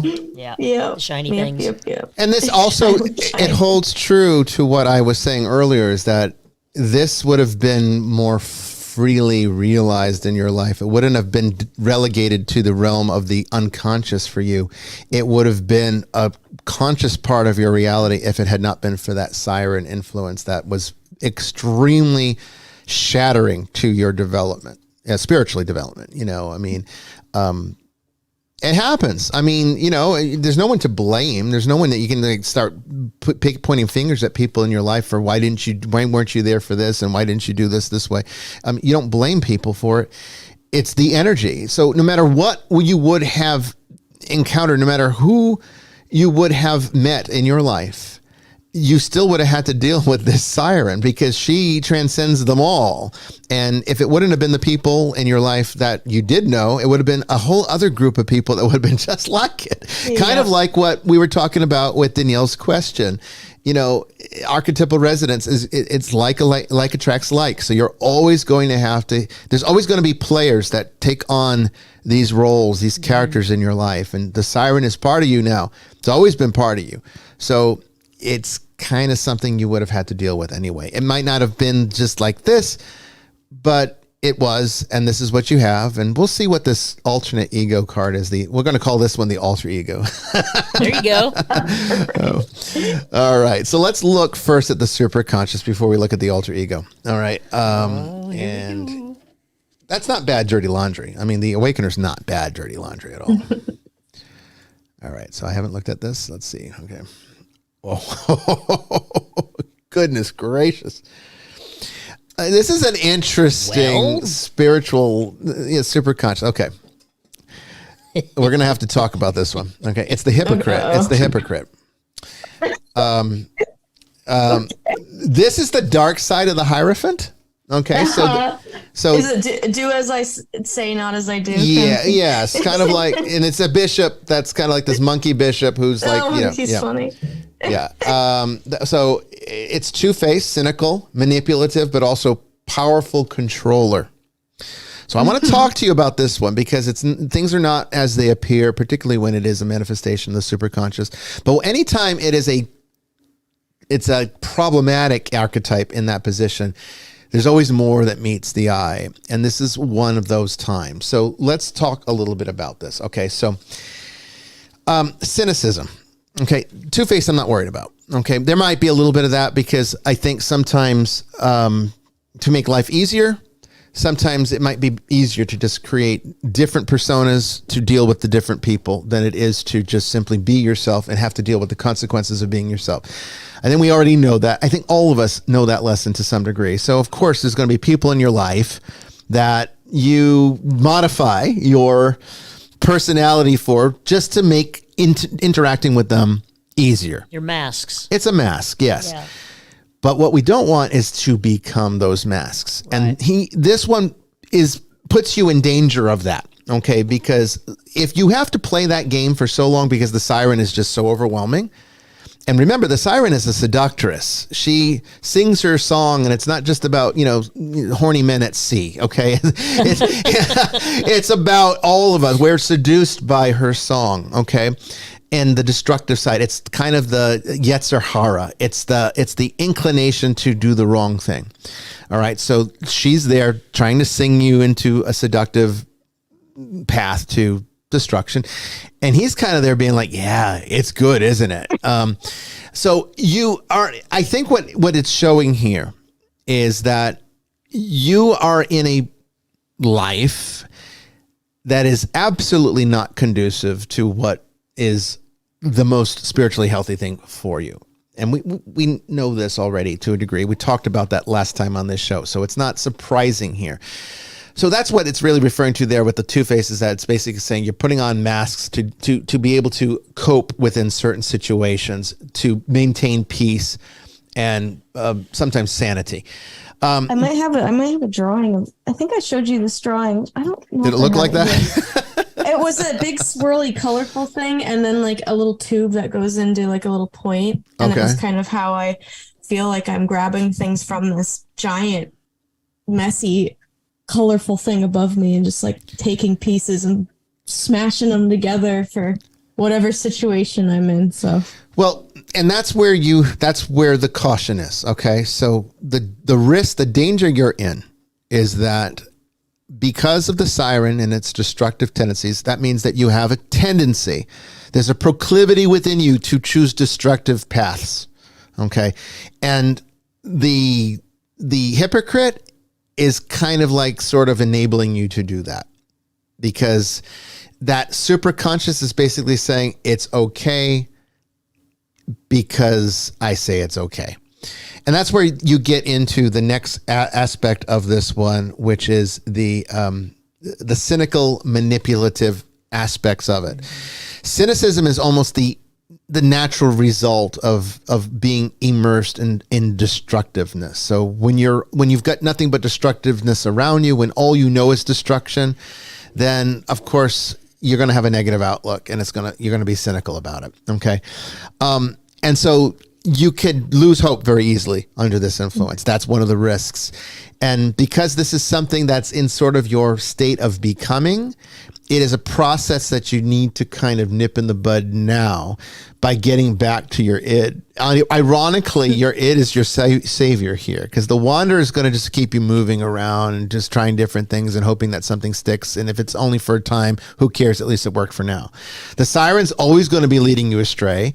And then the hypocrite's always going to be telling you it's okay to be led astray. The only thing you have here that really is going to be your salvation is the awakener, who's going to help you cut through all the delusions. So the good news is you have that as your core. The bad news is you have a lot of influences trying to stop you from using it. And maybe that's why you've had some struggles, is because you've got all this enlightenment within, but you can't manifest it. And then lastly, with the hypocrite, it's also a powerful controller. And what have I said about you your entire life, the entire time I've known you, is that you kind of harness the raw,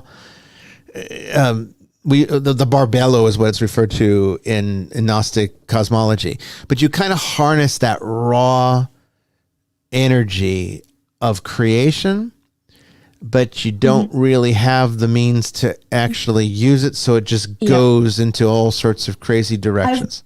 I have said this multiple times actually recently, that if I could just have like a really nice cushioned seat, like a lazy boy or something, like a recliner, and I just sit there and somebody gives me pieces of paper and I just write down ideas and like give them to the right team, that would be like the perfect job for me. I don't think that job exists. If I could just give like the right people the right ideas, I think I could get it all out and I wouldn't be like constipated with creative energy. And that is what's happening here, is that the hypocrite kind of sits there and he's got all this knowing, but he doesn't do anything with it. That's also hypocrisy too, in a way. It's that, when you're given the gift of being able to produce, it's hypocritical to not use that gift. You know what I mean? So it's a special kind of hypocrisy. Sorry, Hildegard, because I have one of her books back there, and she's my saint. So she had the same issue. She got actually physically ill because she wouldn't create, and she was in bed. She was bedridden. Yeah. And then all of a sudden she had this like just beam. She drew it. You could see it. It's this beam of like light coming down into her eyeballs, and she's like being controlled by it, and she started just drawing, and she started making music, and she was like, she felt that she wasn't worthy of that gift, but God gave it to her, and so she had to get it out, otherwise she was like physically ill. So and that is this story that's being told here. So You got to get back. You got to get this awakener a little bit to the surface. You want to read what Nick Sure. Bantuck says about the hypocrite, and then let's move The on. hypocrite, whilst professing holiness and transparency, cynically connives and manipulates. Why then would we want to have anything to do with such a person? The answer is we all tend to want more from others than we demand from ourselves, which is by definition means, I'm sorry, it's dark. Yeah, Which it is by dark in here. definition means we are duplicitous. Yeah. The hypocrite's presence reminds us that we need to keep our two-faced tendencies in check. So, again, that's your warning. Okay, that's a tendency, a direction that you could be led to, seduced into going, and that's why the awakener can help you, because the awakener is trying to destroy your delusions, and the hypocrite and the siren are trying to seduce you further into them. But let's look at your alter ego. Let's see what this one is. Oh, this is very interesting. So this is the one that would not let me put it back into Yeah, the it just deck. stayed on the table when you tried to grab it. And this makes good sense. It's the reflector. Let me go ahead and bring it up here so you guys can see the card. It's a new one. We haven't seen this one yet. And let me read my Powerful notes. Oh, shoot. Sorry. I've got papers on top of my soundboard, and now I'm just putting things out. Okay. Wow, that is a powerful card. Yes, it is. Okay, so this is the reflector, and there is no tarot card equivalent to this in the major arcana anyway. It would be a combination of several cards together. This would be almost like one reading in one card. This is a unique archetype for this deck. It experiences loneliness, and in being so is able to see reality without distortion, facing themselves. So I think this is your alter ego, because this is what would have Absolutely. happened if the siren had not been your super ego influence. You would have been able to see yourself more accurately and been willing to face it head on, and using that awakener to be able to develop. So this is your challenge. So if you're struggling in life, get all this mystical power, but struggling with the basics, now you know why. So you can't really get this one back. This one's not part of your structure. Okay. But what you can do is you can now use that awakener, which is core energy, to kind of bring it to the forefront so that it suppresses the influences of those more I negative feel like ones. I am in the process of becoming that. For instance, just facing my trauma Yeah. and saying, hey, it's like, and I have had to forgive so many people for so much trauma, because if I don't forgive, I'm attached. Yeah. And so It creates attachment. It's yeah, true and like, attachment. I know. It's like, this guy did this to me. Horrible thing, unimaginable things. And it's like, well, I've actually forgiven him. And sometimes it's like, it's hard. PTSD is a bitch to deal with, but I get these like kind of like flashbacks, and it's like, well, you know what? He's homeless now, by the way, the person who caused my main trauma, and his mom died like after he did all this stuff. So there's some weird like protective. I've always felt like there's Karma's a some bitch. protective like force. Yeah. I don't know how to explain it, but No, I know exactly what you're saying, and I think that honestly, in reflection of this and looking at your structure here, and looking at those two ego cards, I think what we are seeing is truly. I think the risk. Let me backtrack a bit. I think the risk of your hypocrite super consciousness is that there's something hypocritical about knowing what's best for you, but choosing paths that are not healthy anyway. I think you have done that. I think you've known instinctively something's told you not to do it, but you go with it anyway. The siren's too seductive. The siren's very emotional, and the siren kind of makes emotional decisions. She's kind of the opposite. She's the opposite of the strategist that we saw with Joy's reading. So that's your warnings. But now let's shift gears. Let's look at the ego. So you know that one of the foundational parts of Forbidden Truth, the webinar that I teach and taught for 5 years, is understanding the ego reality, which is kind of a contradiction in terms because the ego is the one thing that is not real. All right. So we tend to think that, and let me give a preface here, and then I'm going to let you kind of run with it, and we'll run with it over the next hour after for the third segment. We think that what we believe ourselves to be is who we are. So what do? We create all sorts of ridiculous identities. Okay. Some of us do some at least productive stuff, like they become a doctor and then they sort of take on the archetype of a healer, and that becomes their whole life. So like they're a doctor, that's what they are, and their whole identity is. So when they go to like a function or something and someone says, "Oh, what do you do?" "I'm a doctor." And they'll use the title so that, everyone knows that they're a doctor, and that just comes as part of their identity. It's not real. There's no reality there. When Jesus says that he's going to save our souls, when he says that we're going to go into salvation, be welcome into eternal life, it isn't the doctor that's getting saved, okay? Because that's just a bunch of human bullshit that means something to the story that we fabricate for ourselves. And so in order to have a good fictitious story that actually makes sense to the psyche, what you have to also have is a really good character to play that role. And we become the character. We write the story for ourselves automatically. But for some people, it even gets even crazier than that. And these days, they're being enabled to do so. So now it's not just about career or money or relationships or something like that. Now it has to be about what political ideology do you follow? What's your sexual orientation? Like anyone should even care. Why should anyone even care? Right. I know, and it's like I don't care who you sleep with. I don't. It's not my business. I don't think of the fact that when I'm walking down the street, I don't think of the fact that I'm a woman. It's just I am. That's what you are, right? That's not my identity. Right. It has certain caveats and certain benefits, but that's not. I don't think about that. I don't wake up and say, "Oh, I'm a woman and I like guys." It's just not something that is in the forefront. Sometimes it is, but most of the time it's like, so why to make that your whole identity? Why that we don't care.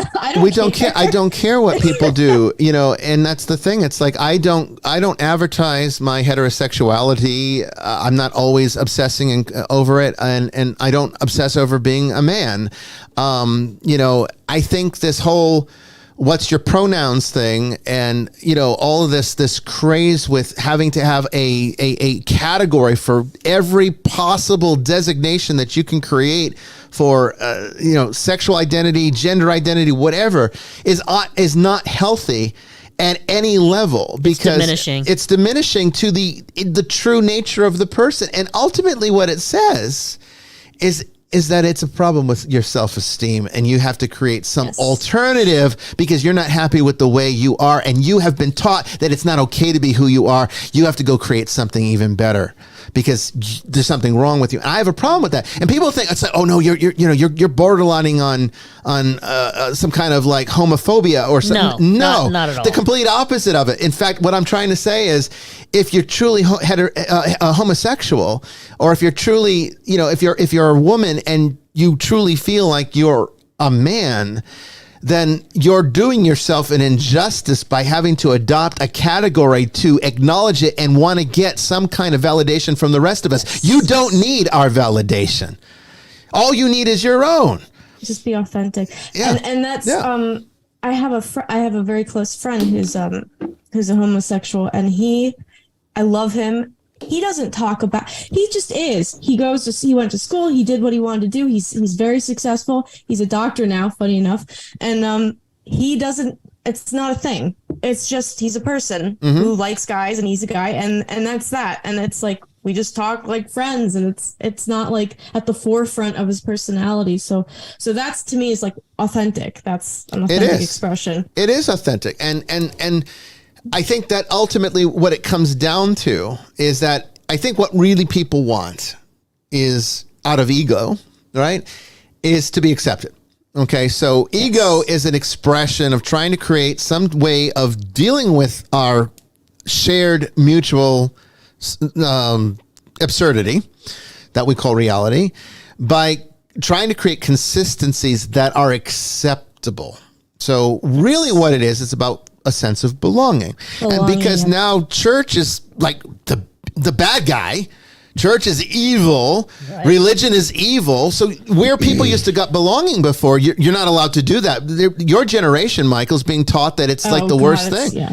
I mean, your family, and I mean, you talked about this publicly. I think you don't have a problem with me saying this, but your family accused you of being in a cult just because you came on this show. Yes. That was a whole thing. And like, I don't run a cult, folks. if we're a cult, we're a shitty one. We're a real shitty cult. You know? I joked with you. I remember like years ago, I said, I'm not in a cult. I was joking. It's like, I'm not in a cult. Are you going to give me the Kool-Aid? And you said, yeah, but I'm going to make sure it's sugar-free first. You're diabetic. You're diabetic. I loved that. I think about that a lot. It makes me laugh. Yeah. And I think the problem with society is everyone's so needing to know about different labels that people have, but instead of learning of the labels, I think we all need to go back to, what was it, either the Wanderer or the Eccentric card that just did not care. It's the Eccentric. Doesn't give a damn. Yeah. Doesn't give a damn. I think as a society, because more and more throughout the years, we're getting more into labeling, and I think we're taking several steps back. We should take several steps forward by. It was an unhealthy reaction. It was you're throwing labels on a person who you don't really know, and so once that person's stained with your label, then there's no way you're ever gonna know their authentic person. Exactly. It was a reaction against an oppressive, an oppressive past. Okay, so there was a time where, you couldn't be gay openly. You would be ostracized for it. So the motivation to create an identity that is acceptable sort of superseded the logic of the proper course of action that required, and it became a movement of in-your-face identification and categorization, which was basically going from one unhealthy extreme to the complete opposite unhealthy extreme, and nothing was accomplished. Because what ends up happening when you create a movement is you create the seed for a counter movement. And that's what egos do, is that people are only going to look for reasons to hate you. They will rarely look for reasons to love you.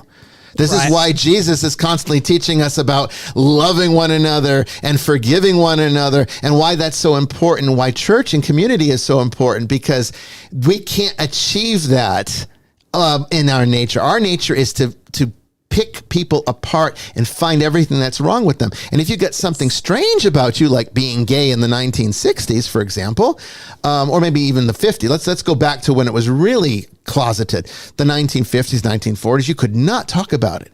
Okay. Then what's going to happen when you create a movement that tries to normalize this by using identity? That's not how you can't normalize through identity, because what you're doing is you're taking one fabrication and creating another fabrication, and all you've got is a lie. So I have something that I wrote down just that ties into this about, I was talking, I think it's like third wave feminism. And I had this thought, I've had this thought for a while, is that feminism is like empowering women, and the third wave feminism is about it seems like it's more about becoming like a man, like masculine. And so in doing so, you're trying to become masculine and not embracing the power of femininity, which, by the way, I think is more powerful than masculinity. When you really get down to it, the veil, divine feminine energy is the womb. So like the entirety of creation. So and then they look down on women who want to have children and have a family and have they call them trads or something, like traditionals. Yeah. It's horrible. Like, and you're judging others for doing something, and it's this mess. It's a mess. It's a whole mess. I could talk about this for 5 hours every day. So and we do. But at this, on the same token, you're also asked by older people, so when you're getting married, when you're having kids. Oh yeah. Yeah, there's a pressure for people who don't want It's to like do that. a reverse of that. Yeah. In a way. Yes, like a pendulum. It's always a pendulum, and if you push it too far one way, it goes way further Expectations. the other way. What it comes back to, okay, is a sense of wanting to belong. Okay, that's the bottom line of it all. Okay, so all it is feeling out of touch, feeling that you don't belong, and hoping that you can create a new identity that will belong. And so what you do is you look at what you think you know about yourself, and then you create something out of that. But the problem is you're just substituting one fiction for another. And that is what ego reality is all about. It's jumping from one fiction to another fiction to another fiction. So this is why you get people that start out their lives with, very liberal ideologies, and then they retire very As they get conservative older, yeah. as they get older.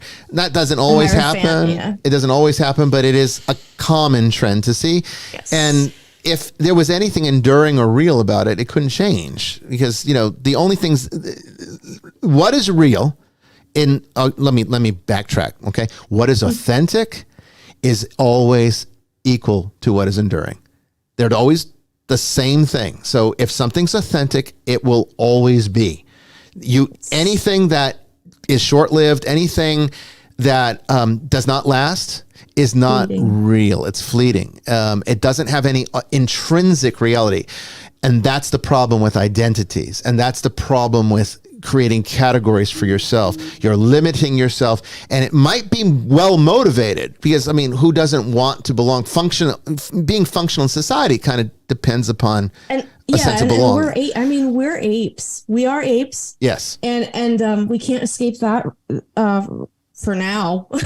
But we apes are, most of them actually I think all of them are obligate social creatures. Mm-hmm. From a zoological perspective, which is what I studied in college. We are creatures that need support and a social group and socialization, and even people who are antisocial. It's like a fracture of that. I don't really know how to explain it, but no, you're doing a wonderful job. It's tribalism. It is tribalism, and it's the biggest disease in our society. Hold that thought on tribalism. We're going to take our break at the top of the hour here. When we come back, we will continue our discussion on tribalism and identity and the truth of ego reality. Don't go away. You know those words, they hurt me. You'd found out what made me angry, then use it to your ability. Now you're trying to avoid me. You're the big problem here, a bully to many for so many years. Now shut your mouth, close your ears. Never learned your lesson and nobody cares. That's what you're here for, here to make me miserable. I know you get joy out of it. You hurt me but call me the same names again. You know I never liked them, and that's so unforgivable. I know you ruined my childhood. You hurt me and do it all over again.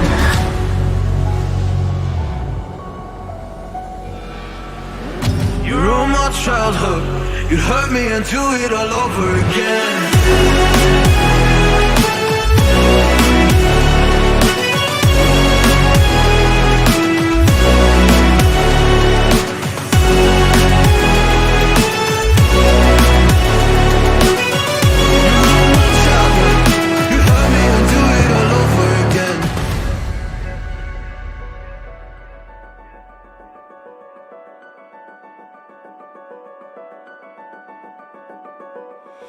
You always made sure I was last, never was anyone's friend in class. You always seemed angry and mad, but I know deep down you are so sad. You are so sad.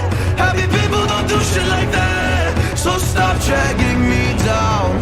So stop dragging me down.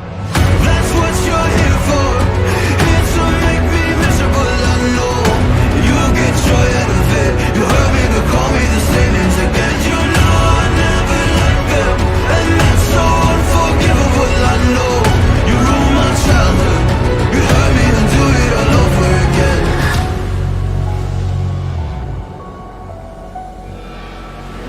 You ruined my childhood. You hurt me and do it all over again.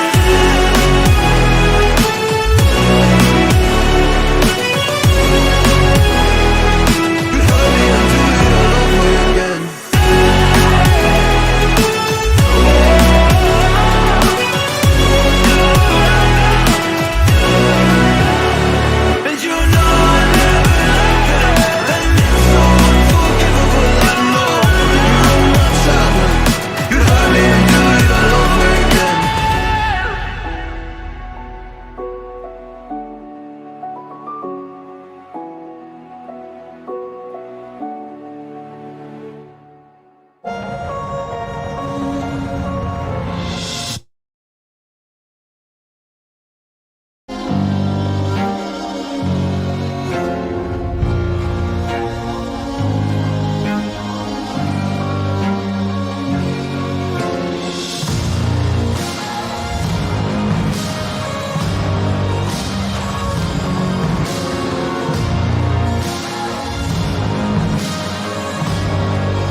Welcome back, everyone, to the third and final part of Vestiges After Dark. And we're talking about some deep, somewhat, I guess, controversial, provocative subjects, which is ego reality. And, you know, if we're doing this right, you're feeling provoked.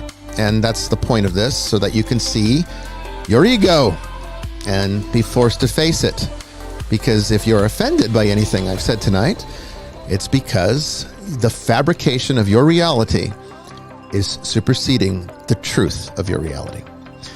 I'm all about getting us back to the authentic self, okay? And that's a process. And we're going to talk more with Michael, and Father Chris is also joining us, along with Brandon Milam, to continue the discussion as we get to the heart of what it is to be real, what it is to be authentic. And if you haven't figured it out by now, creating one fiction for another is not the solution.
You know, when I was a child, I went for a short time from 6th grade to through 9th grade. So from all of 6th and all of 9th, 6th, 7th, 8th, and all through 9th.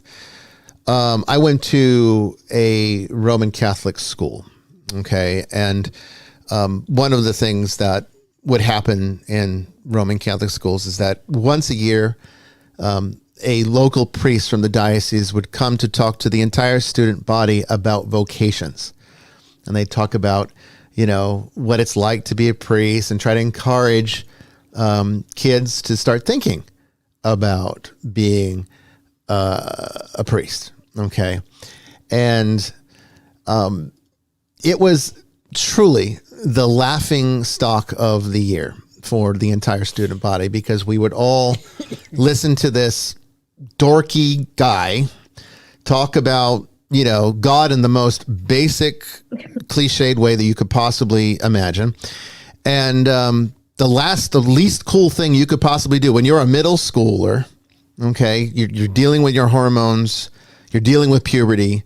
The last thing you would want to be, or even want to even suggest to the rest of the world, is that you had any interest in becoming a priest, because those are those weird guys. And now it's like, those are those guys that are pedophiles. And I personally, I guess, you know, people might look at my position on identity and say, well, you're not gay, so you don't know what it's like. You're not trans, you don't know what it's like. You're not a woman, you don't know what it's like. You're not black, you don't know what it's like.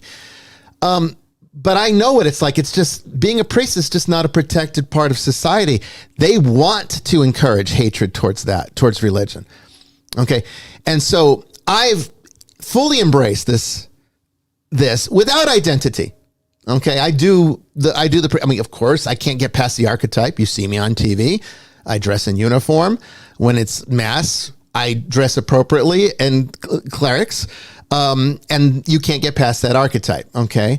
I saw some YouTube show talking about the universe, and it was different types of philosophies. He was going through absurdism and nihilism, and he was talking about the choices one has to overcome nihilism, and absurdism is one of the ones he suggested. And then he showed a picture of a bishop, and he says, but I would never, you could also choose religion, but I wouldn't listen to anybody that dresses up like a chess piece. And that comment got so much reaction because the priesthood is a nice, safe target, and no one's going to run to your rescue. There's not going to be special interest groups that try to stop that. Okay. And even though they try to encourage, like, religion, it's usually the protections are for like Muslims, because that's the minority in the country. We're not going to protect the Catholics because they're the pedophiles and we really would like them to go, and it's okay. That's the mentality, okay? And that's the same struggle that homosexuals had in the 30s, 40s, and 50s. It's the same struggle that black people had. It's just a different manifestation of it, okay? It's a different manifestation of it. It all comes back to one thing, and that's tribalism.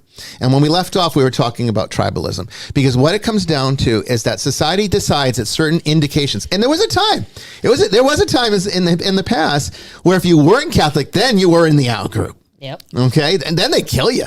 The church loved killing people. I remember the Cathars, right? Cathars were really innovative people, a little heretical though. And, so what did the Pope say? Kill them all and God will sort them out. That was an actual statement from the Pope. More than a little, in fairness. Yeah, more than a little. Not that they should have been killed. But they shouldn't have been killed. The reality is that all this comes back to the identities that we create for ourselves. The church back then had such an identity, it still does, but it had the power to enforce it. Okay, and that's the danger to giving political power to special interests. Okay, because the church is a special interest group. I hate to break it to you, but it is. Okay, not everyone is the church, and not everyone wants it, and fewer people want it today than anything else. But the reality, it's still a special interest group. And look at what happened when you gave a special interest group political power. It became oppressive to everybody else. They killed Jews. They killed Muslims. They killed anybody. The Spanish Inquisition was a shit show. Okay, and this was all endorsed by the church, all considered to be holy action. Okay, so the reality is, it gets back to identity and identification. Okay, and that's where we go wrong. Is it wrong? Because I can see there's a lot of commentary in the chat right now, which is good. Discussion's good, but the fact of the matter is, I saw some conversation there about, is it wrong to want to be accepted? No, it's not. The problem is not the motivation. The problem is the approach. All right, the approach is what's wrong. So, Michael, back to tribalism. I want to hear the rest of your thought on that. I have a really interesting story that I would like to share. And it was one of the things that inspired, I think in one of the classes, you said something. I said, I have a really funny story that I want to tell. I didn't tell it, but I'm going to tell it now. Yeah. So I was walking down, I live in Vermont, very beautiful place to be. I love nature, surrounded by it. But there was a group, I was walking back to my apartment, and there was a line of people with Black Lives Matter signs. And I'm going to go here. I don't really care what people say, but there was a line of people with these signs, and they were picketing, and not a single one of them was Black. In fact, I think the percentage of Black people in Vermont is 1%, and our jails hold the majority of Black people. So it's like we're imprisoning them. And these people were saying Black Lives Matters. And right across the street where it was across the street, and I was on the sidewalk, there was a homeless Black man staring at them and shaking his head. And I wish I had a camera, because I died laughing inside. I mean, laughing because of the absurdity of it, not for anyone's, misery, but this guy wanted to talk to him. I was like, what do you think? I wanted to say, what do you think about this? Because he was just sitting there and just shaking his head. This homeless Black man who's known in the town. I know a lot of black people that hate the Black Lives Matter movement. They think it has done more damage to. They should. Yeah, well, because it's a political entity. Movement. It's a political entity. It has nothing to do with the people. Exactly, and here's the kicker for this one. I drove down to Florida recently to visit my mom, and my partner and I were driving, and we were looking around, and we were in South Carolina. We were in this broken down mess of a town, boarded up. And it was a black community, and we're like, where are the Black Lives Matter signs? Everything is broken down. This institutional racism, this thing that causes they can't get out of this hole because they aren't given the resources. Where the heck's the Black Lives Matter people? Where are you, Michael? Have you ever read the book or heard of the book Black Rednecks and White Liberals by Thomas Sowell? No, you should read it.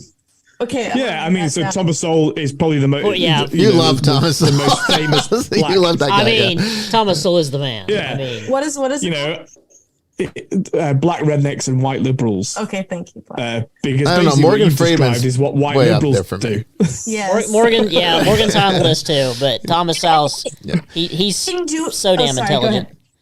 Well, Thomas Sowell he's the most, in my opinion, the greatest intellectual in America. He happens to be black, and he's 93, I think, this year. Really? Is he really? Is he that old? I didn't know he was that old. And so many people have never heard of him because he's a conservative black man, even though he grew up under Jim Crow and he grew up in Harlem in when Harlem was very, very rough. And he converted from Marxism to free market capitalism through experience, not through a lot of so anyway, well worth reading because he tears apart these intersectional hierarchies which is what Bishop Bryan was describing at the top of the hour.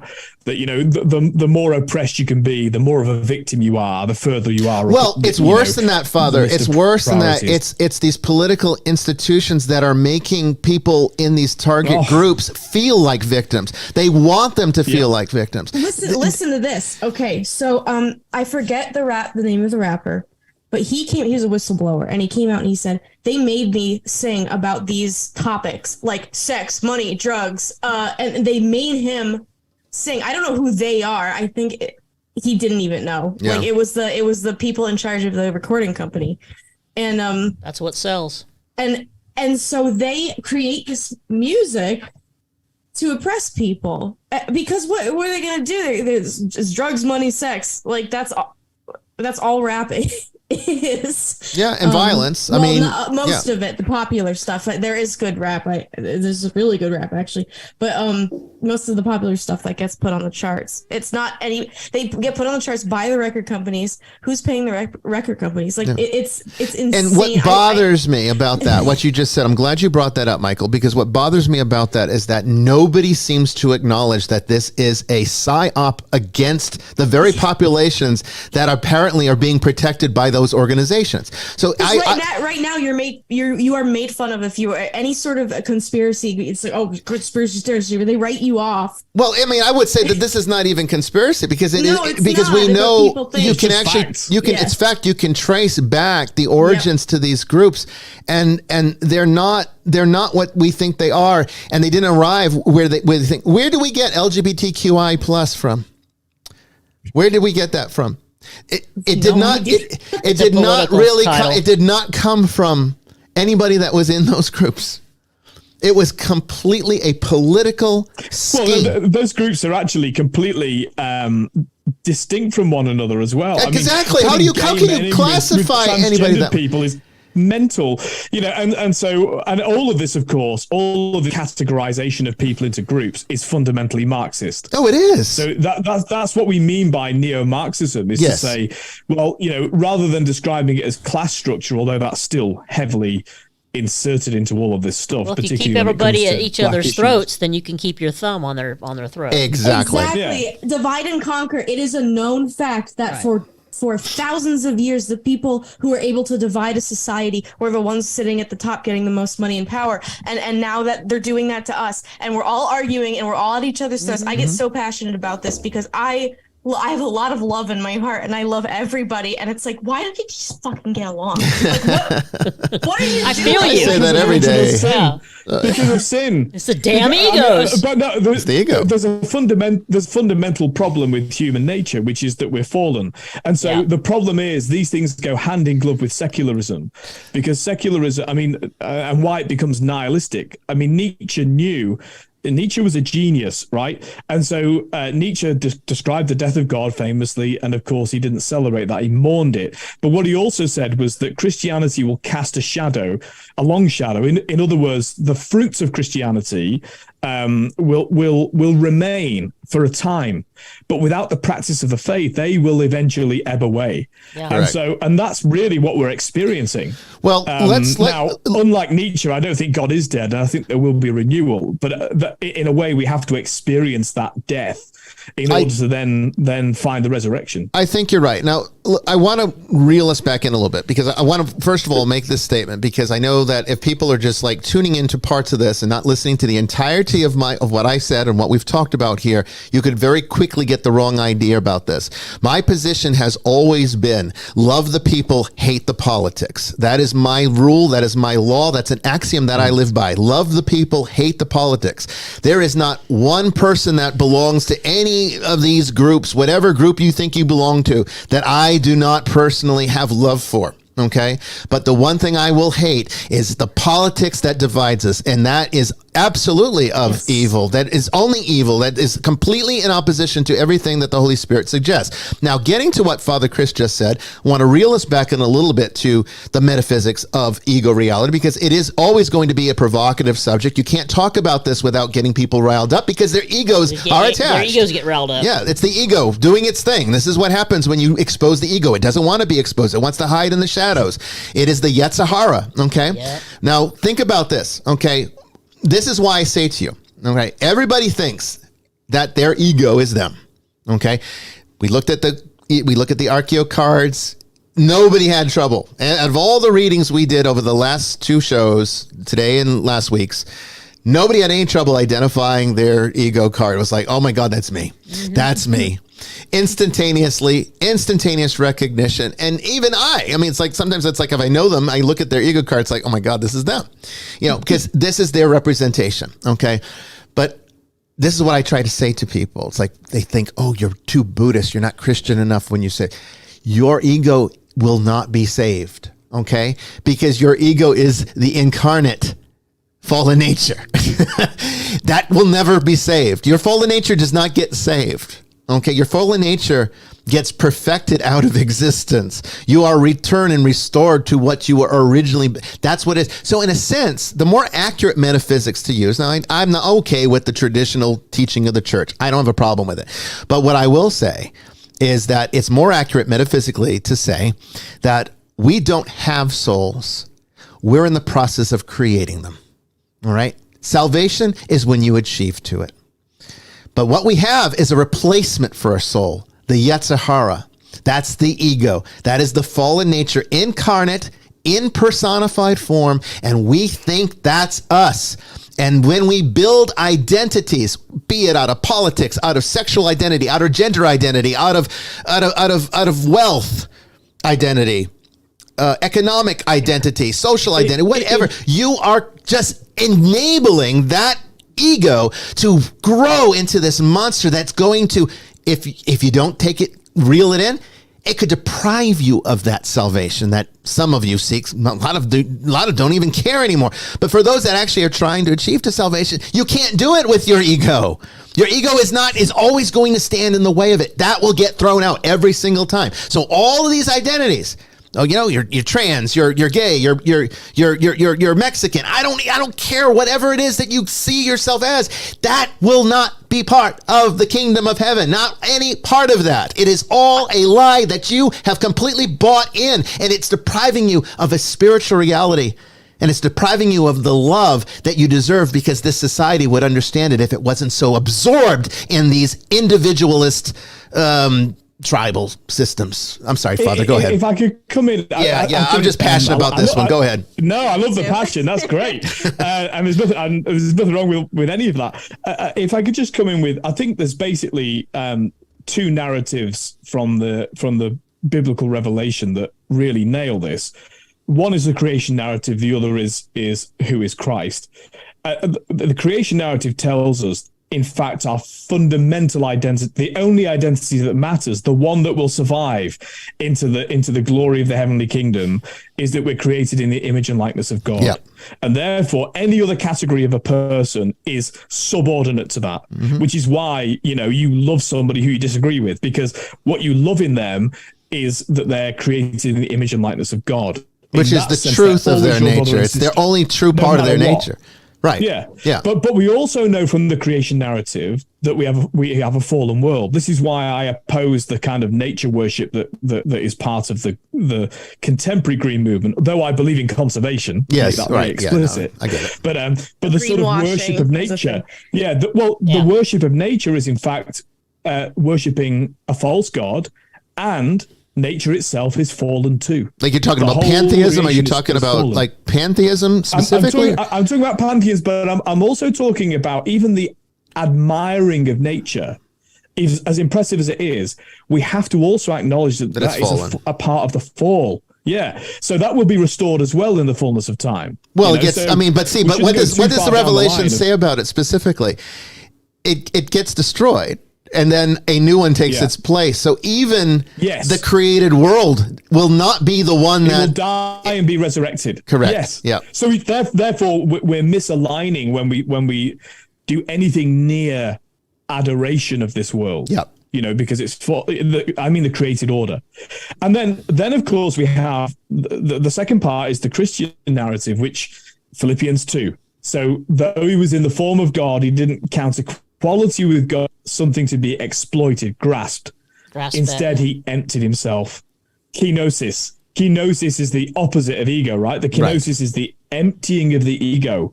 And it's that emptying which is the reason why he's super exalted in the next part, taking the form of a slave and obedient to death, even death on a cross. Therefore, God has highly exalted him. Yes. So in other words, in order to become highly exalted, you have to empty out the ego.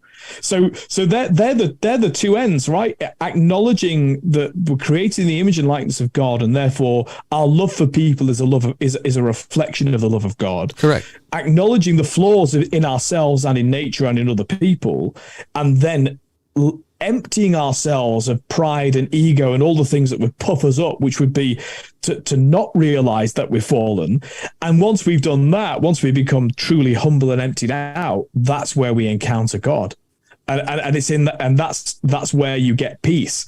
So in other words, peace is not an absence of conflict. It's actually having gone through a process of deliberately encountering our own ego and defeat and help, seeking to defeat it. That's where you then find commonality with other people.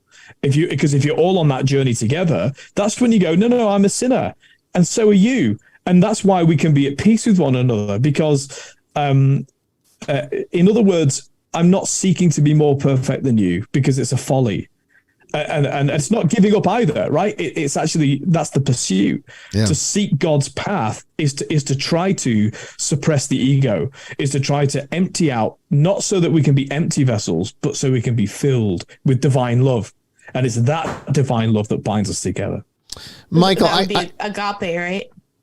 Yeah, agape. Yeah. Yeah. Before you say what you're going to say, I just want to, because there is an anime called I don't know. Most people, you say anime and they're like, ugh.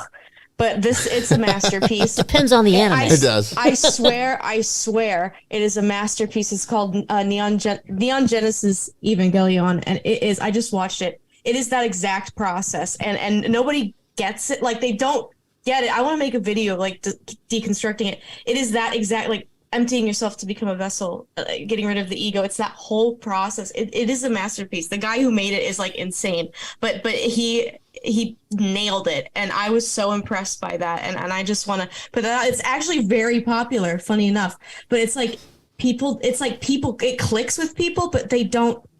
It's not clicking with like their their ego their ego reality. If it makes sense, it's like it's popular because it's the process of becoming what we're meant to become, and people are like, oh, but then it just gets like merchandised and all of this stuff. So I highly recommend people watch it. Yeah. What's the name of it again? It's Neon Genesis Evangelion.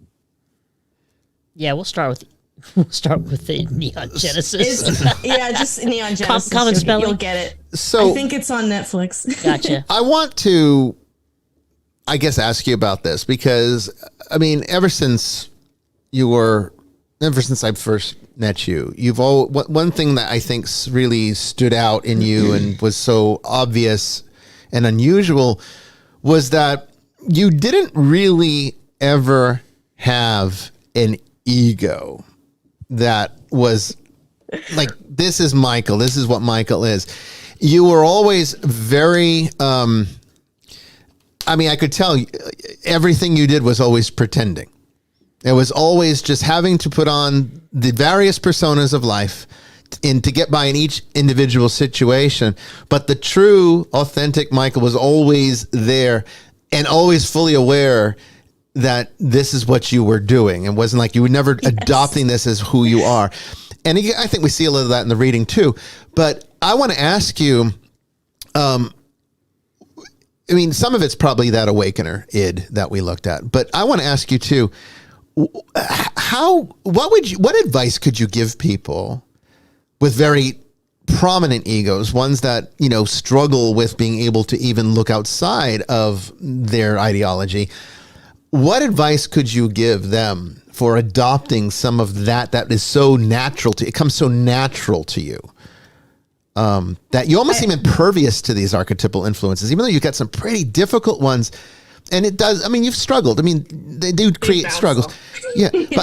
But despite the struggles, you don't get attached. And what is your secret to detachment? Is it just because, I mean, just always been that way? You don't know how to be any other way? Or is there some trick to it that you could share with the rest of the audience that how this is achieved? Well, that's a very complicated question. I only ask complicated questions, Michael. No one's ever I know. But no, the thing is, people just see me as, this is something that I experience every day. People see me as they want to see me. And it's hard. You're that reflector, I guess, is still kind of there, right? Yeah, they can only see a little part, and sometimes that part is like, oh wow, she's so funny and great and talented. But a lot of times it's like, oh god, she's like a mess. Ugh. But it's not like, it's like they're looking at themselves through me, which is that reflector card. And so advice, I have gotten cynical. That's a funny thing. Well, I feel like some people in this moment, right? Some people I feel like are lost causes, like they're gonna get recycled, and then those parts will find each other again in a functional way. But for the most part, I feel like what can people do? No one's ever asked me this, and I've always wanted to answer it. I think, first of all, identify what makes you feel really angry and sad or upset. Identify where that comes from, and that there's always a source. Is it trauma that you're attached to? Is it something someone told you should be? Or is it something that you fabricated based on just things that you have absorbed, like media? Or all the above. Yeah, and I think that's the source. And I don't even know what I mean by the source, because to me it's just there. It's right there. It's like that card one of those cards in the class was this beam of light going into this guy's head. I'm like, I voted for that card. He's like, oh, yeah, I remember that. But I think the class voted. It was a good card, but I saw that and I was like, that's it. But only because that's like how you see it. Yeah, that's how I feel. So, but in my experience, most people who are consumed by their own ego are they're deeply unhappy people. Like the people that want to judge other people harshly, to dox people, to make their lives miserable. They are very unhappy people. I always say hurt people hurt people.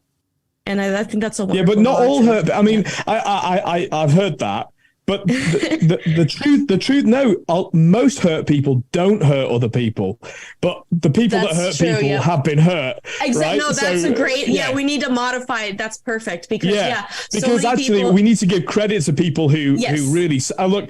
Many of us are very hurt and damaged people, and you can conquer it. You know, like you really can, and not pass it on. Yeah, break the exactly.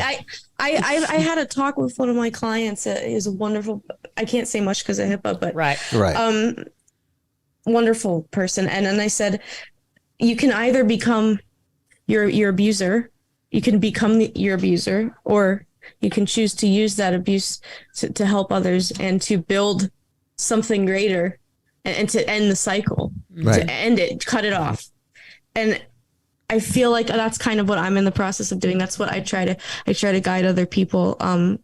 Some people don't want to be guided. That's the thing. Like, that's the thing that I deal with. It. Do you think that's because they've become so attached to the ideology that because it's an identity to get rid of it is to lose oneself, and that's scary. Yeah, you lose who you are. Yes, actually, you know what? Yeah. I have this whole thing, and this is what I want to start with, but I guess this is perfect for right now. But I was having this thought. It's like, what am I going to talk about? What am I going to talk about? I'm nervous. I'm socially awkward. I thought of flat earthers, and I started watching flat earth theorists. And this is what I wrote about it. I said, so much time and energy is spent trying to disprove conventional wisdom. They dedicate their whole lives to contradict mountains of empirical evidence collected over thousands of years. If you took a flat earther up in a spaceship and showed them Earth in all its glory, he will still find ways to explain what he is seeing. It's a projection. You're only showing me the disc facing forward. Here's the kicker. Does it even matter? Would anything change in our day-to-day lives? Not. And I said, absolutely not. I said, so who's the bigger fool? People waste equal amount of time and energy trying to argue with them. They will never accept any data or information outside of their paradigm. Right. So imagine if all that energy went towards something useful or constructive. So it's like, who's the bigger fool? The guy who's saying the earth is flat, or the guy trying to disprove the guy saying the earth is flat? What does it matter? We're walking on earth. Like, who cares? Yeah. It's bizarre. This whole fight online. It's a rabbit hole. I think it shows again how convinced people become of their lies. It's the same thing with you mentioned it briefly, and I guess this is a good lead in to kind of revisit it a bit. Conspiracy theorists are the same way. Conspiracy theory is able to proliferate because people want to have adopted the ideology to such a degree that anything that goes along with it, anything that matches it even a little bit, is preserved, is nourished into this bigger monster. A confirmation bias. It is a confirmation bias, but I mean, I think we definitely saw that with the QAnon. I've studied that one very carefully. I found a lot of fascination with that one, and it was very obvious to me. You know, it's why it was so easy for Trump supporters to adopt that conspiracy, because they were so compatible, and it was all mixed into the lie of the identity of whatever it is they felt they were achieving by saying, you know, Donald Trump was practically the savior of the world to them, you know, and hopefully, you know, people are starting to sober up a bit and realizing that was not the case. But it didn't stop people at the time from looking at that. And there's still a lot of them out there that still do hold him with high esteem. Oh, yeah. There's still signs all over here. You cross the border to New Hampshire, which is a red state. Vermont's very blue. Yeah. You're in the backwoods, and that's all you see. Trump. It's and that's an identity. Get out of here. Trump doesn't even exist anymore. Hang on. Let's not group people together. And that's true. Yeah, we're doing the same thing. So let's just resist doing that. I don't think I am doing that, because what I'm doing is I'm identifying a group that they created for themselves. They called themselves QAnon. I didn't. Trump supporters, they call themselves that. That's not something that I would have said. I mean, going back to your fundamental point, again, there are two Bible things that leap out to me. One is, do not put your trust in princes. That's in the Old Testament. That's right. Well, I mean, a prince doesn't have to be literally descendant of a royal family. I mean, the modern day princes are politicians, right? And so that's one thing. Don't put your trust in princes because they'll always let you down because they're also flawed and fallible human beings. Right. The second one, going back to the core of what you were talking about people's wounds and how they fall in love with them. When Jesus often is, before he does a healing, he says to them, "What do you want me to do for you?" Mm-hmm. You know, like you might think it's obvious. Oh, I can't get into the pool, so what I need you to do is make me able to walk again. Yeah. But it's like that. And Monty Python picked this up, by the way, in The Life of Brian, because they had got a shekel for an old ex-leper, because Jesus heals him and he's lost his source of income and his identity. Yeah. And so some people trade off their wounds. And so they do, and they trade off their wounds in terms of getting social hierarchy, some financially. I mean, there's a crime still on the books in England of exposing your wounds for begging, right? Yeah, a lot of the Napoleonic War victims, they would expose their wounds because there was no social welfare, right? And people would give them money. So now people are doing that emotionally. Yeah. They're exposing, and so really the question has to be asked, and a therapist really should ask this question: if do you want to be healed? Do you in fact want to conquer the things that are holding you back? And not everyone is ready for that. And I think it's much better to have an honest conversation about that at the get-go, to say, because if you don't want to be healed, then this isn't going to work. Right. Yes, absolutely. I would agree with you on that, because a lot of people would feel that it's easier to just maintain the role of the victim rather than to put forth the effort to overcome whatever put you in a victim. It's much easier, Well, because it's identity again, you don't have to though. face yourself. You don't have to look at yourself and say, "Oh, I'm an asshole. I'm going back to this trauma and I'm being mean to somebody." It's like people don't like to admit that. It gives you an excuse not to improve yourself. Well, but it also it gives you an excuse to maintain the illusion that you want instead of the reality that is. It allows you to maintain the illusion of the false identity, which is why I say you cannot solve the world's problems by substituting one fictitious identity for another. And even if the other one might be more socially acceptable, maybe if the other one has more leverage for you, it's still going to be your undoing. Okay, it's still another category that you're jumping from one to the other, and you're skipping the truth. So I think the answer to that is the reason that they don't want to do this is because they would lose too much of the illusion that they've worked so hard to maintain. And it's scary. Well, the other aspects of that, and why it is absolutely ego is the problem. The other aspects of that is to say, if you portray yourself and always consider yourself and always insist other people see you as a victim, it excuses you from being a perpetrator. That's true. Right. And we are all both. Yes. And so because actually I learned that in therapy too.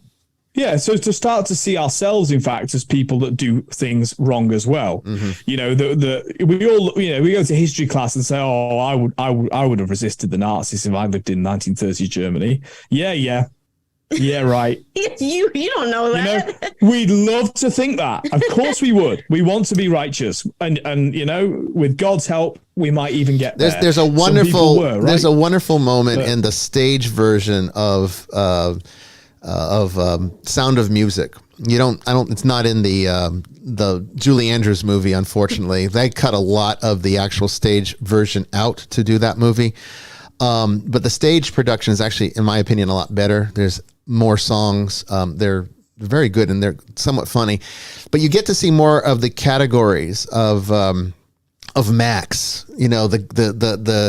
The guy that kind of gets the Von Trapp family together to sing at the final performance before they escape. And you get to see more of his character, and he's a sympathizer, but not because he likes the Nazis, just because he just plays what's most advantage for him. And right now, I'm not gonna rock the boat because my life is pretty good right now, and I'm okay. Selfish, yes, but I think a lot of people would relate to that in that time. Survival, They ask him about it, and he gives this in the stage production. He gives this thing where he says, "There's this man who," I'm going to paraphrase it, I don't remember the exact lines, but he says, "There's this man that is asked on his deathbed, do you reject Satan and all his empty promises?" And he says, "At this point in my life, I prefer to not make any enemies." It's a great line in the movie. In the stage show, and I think it does illustrate a lot of how, again, Yetzirah, the ego reality, how it plays games with itself in order to get by, because acceptance is best. And if the Nazis are your standard, all these people that are so self-righteous right now, thinking that they would have gone up and taken up the sword and tried to fight these guys, they would have been the first ones to cave. They would have been the first ones to cave. Yeah. Because I saw it with COVID-19. I saw it with all of the politics of the last 2 years. Cowards. Yeah. I mean, the cowardly reactions that I got. I mean, I was criticized and ridiculed for just simply saying things like, people were asking me, it's okay to ask me if I was vaccinated, and I would say, I'm waiting for more information. And that was like, how can you be so irresponsible? How dare you question it? I mean, honestly. How'd that work out for y'all? How did that work out for y'all? And it's like, now it's like, that's not, that didn't age well, right? I mean, now it's like, Bishop Bryan knew what the fuck he was talking about, didn't he? I mean, and so, I got probably kicked off of Twitter for that one. But the reality is, though, this is how people are. They will go with the flow of what makes it easy. And so what all this identification is about, all these social justice movements. People that stand out.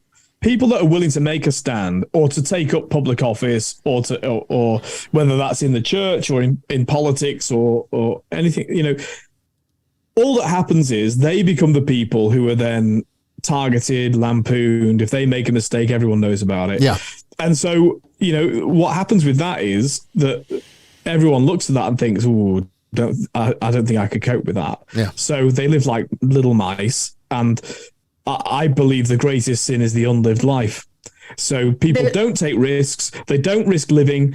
They don't risk making a mistake. And so actually they don't live at all. And so that's why, we have to be quick to forgive people. And it's easy to forgive people we like, or people that have made a little mistake. But people who've made grave mistakes that do have negative adverse consequences on a great number of people, we've got to find a way to allow them to be forgiven. God help me. For why we think it's better to be run by politicians that haven't been caught out yet, rather than people that have learned from their mistakes. Right. I don't know who thinks that's a good idea. There's that's what we practice all the time. There's ahead, a great Michael. line in Game of Thrones where Jon Snow, I don't know if anyone here has watched that, but Jon Snow, Of course. he's about I don't want to, okay, spoiler alert, he becomes, everyone wants him to become the king, and he's like, I don't want to do it. I think it was Tyrion that said, like, the best, or I forget, it's been a while, but he's like, the best leaders are the people who don't want to do it. Right. Well, if you were smart enough to be president, you would never take the role. I mean, let's face it. I mean, that was the whole thing. He didn't take it. He didn't want to take it, and so they gave it to the person who rightfully so would be the best leader. Yeah. In that context, and then there's another line when you were talking about people who just don't live. There's another line from a song, my favorite band, Cloud Call. The song's called Time Machine Invention. And one of the lyrics is, with all this time of worry and I forgot to live my life. Yeah. And that's like a really powerful line for me. Yeah. And isn't that, oh my God, that's so true though. I mean, think of how true that is. How many people can say that?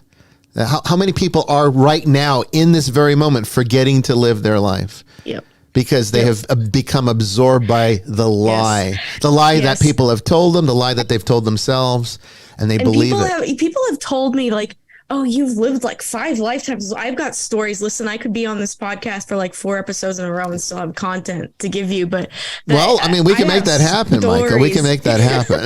That'd be great. I mean, people are like, oh, you've lived so many lives, and it's like, I wish I could do what you do. And I was like, I just just did it. Like I went up and I talked to the people I wanted to talk to. I showed them my sketchbook. I went and I did the thing that, like, it was scary. It was hard. My heart was thumping. I'm a weirdo. I don't like, people know that I'm like not I'm not neurotypical. So I think a normie. I think that actually Thank helps God. me. She's not a Thank normie. God for that. Is anyone? Truly, yeah. What is I don't normal, even know. Father? What is normal? I don't know. It's more categorization, right? Exactly. So I have all these lifetimes that right now I'm kind of in a lull and it feels boring, but I think I'm the safest I've ever been. Like, I'm making good money. I can rent this place on my own. It's probably the best and it's been through the classes, like, and relearning the hard way. That's the thing about the spread. I got to learn things the hard way. That's just how it is. Your archetypes lend themselves to that kind of challenge. Yes. Yeah. So I just jump right in because one day I'm not going to be like, one day I'm here now, and one day I don't believe that. Be. Well, in a sense, my body's gone. I do know what you mean. I actually want to be a rainbow body. I don't know if I can achieve that, but that'd be amazing. You and me both. You and me both. Yeah. Well, in essence, I won't be here anymore, and maybe I will be. Who knows? But one day this experience is ending, and so it's like, why not just live all these lives? Why not just jump right in? Metaphysically, because I know my students struggle with this sometimes when we talk about, the emptiness of self, and how I do feel that the doctrine of shunya, of anatta in Buddhism is accurate. It's metaphysically correct. The Buddhists got that one right. They call it, it translates to no soul. And of course that really gets Christians all in a tizzy. But the reality is that Hindus and Buddhists see the definition of soul is different than the Christian or the Judeo-Christian definition of soul. But in Hinduism and Buddhism, the soul is the self. Okay. It's really the ego. It's the identity. It's what we believe ourselves to be. And there is completely empty. Does not have any intrinsic reality whatsoever, which is why it dissolves into nothing at death. It just breaks apart. That is not salvageable. That's not what Christ came to save. That's not what Christ died on the cross to save. They're perfectly compatible systems, and we probably have to spend more time talking about that in the future. But what we need to always keep in mind about it is that the self, this thing that is this concept, in spite of it, there is still intrinsic truth that is preserved. And that is what I think, getting back, we kind of fell away from it because we've got so many topics going on right now. But Father Chris was talking about, it really is. Father Chris was talking about, we're made in God's image. That is enduring, and that is true. And that is part of us right now. It's muted and it's completely overshadowed by the ego, because the ego wants to be the big thing. And so this is the sadness of saying, I'm a white man, I'm a black woman, I'm a gay. Yeah, it's so reductionist. It's reductionist. Yeah. You've completely lost the best parts of yourself. You've given away to another lie. These are not identities. They're nothing at all. They're functions. Okay, so these are the functions that you contend with. They might be struggles for some. They might be wonderful for other. They're still functions. This is not you. This is not what gets saved. This is not the important part of your reality. And yet it's the only thing people focus on. That's the folly of it. And I wanted to make sure I got that in here because I want people to understand me. I am not against anybody. I love the entirety of the world. What people call LGBTQIA+, I fully support them in the authenticity of who they are. But what I will not support is the political identity that represents. I will not support that because that is against your spiritual health, and that is completely contrary to everything that I'm about. It's dehumanizing. It is. We're at the end of the show. I wish I had better advice, but I do have a poem that I wrote that I'd like to share before we end. We have got 1 minute, so go. Can you do it in 1 minute? Let her fly, Can I kid. speed read it? Okay, all right, hold go on for one it. second. Oh boy. Okay, it is. Oh, no. Okay, here it is. I've shared this with a few people here, but we once were light It's called simple signs. We once were light before we knew what observation soon would do. We simple signs would weave through time, vibrations fueled intense sublime. Yet waves so soon would dissipate as light change when perceived by apes. So slowly consciousness imposes spectrums had begun to froze. We emanate a grave mistake for ego's boldness we abate. Compassion is reduced to love, for chemicals secrete thereof. If all of men accumulate, his coddled archetypes conflate, there is no I nor we nor us shed self or become sanguineous. And those of us in constant duel who weary of the underpull are disillusioned steadfastly, for minds asleep cannot agree. The words I speak you may gainsay, though my reality forms this way. Music generates mandals like a spider's web, walls oscillate through veils so thin they hold together by a thread. The silent humming of intent are learned on your exhale, though actions bolstered by your haste would tell a different tale. Do I still have time? Why don't you hold it there, and we'll do it. We'll revisit this again. Okay, I'm sorry. It's I okay. should have done Put this it on the earlier. network, Michael. It's okay. Put it on the It's okay. network. Put it on the network. I'll put the full thing on the. Yeah, it sounds lovely. Yeah. Anyway, Okay, Father Chris, thank you. Brandon, thank you. Michael, thank you. We'll have you back on next week. Absolutely. All right, Next everybody. week we've got Regan back. Regan Forston back. Yes, for energy work. Yes. We'll see him on Tuesday. Don't miss it. Until then, I'll see you all out there in the ether. God bless everyone. God bless everybody.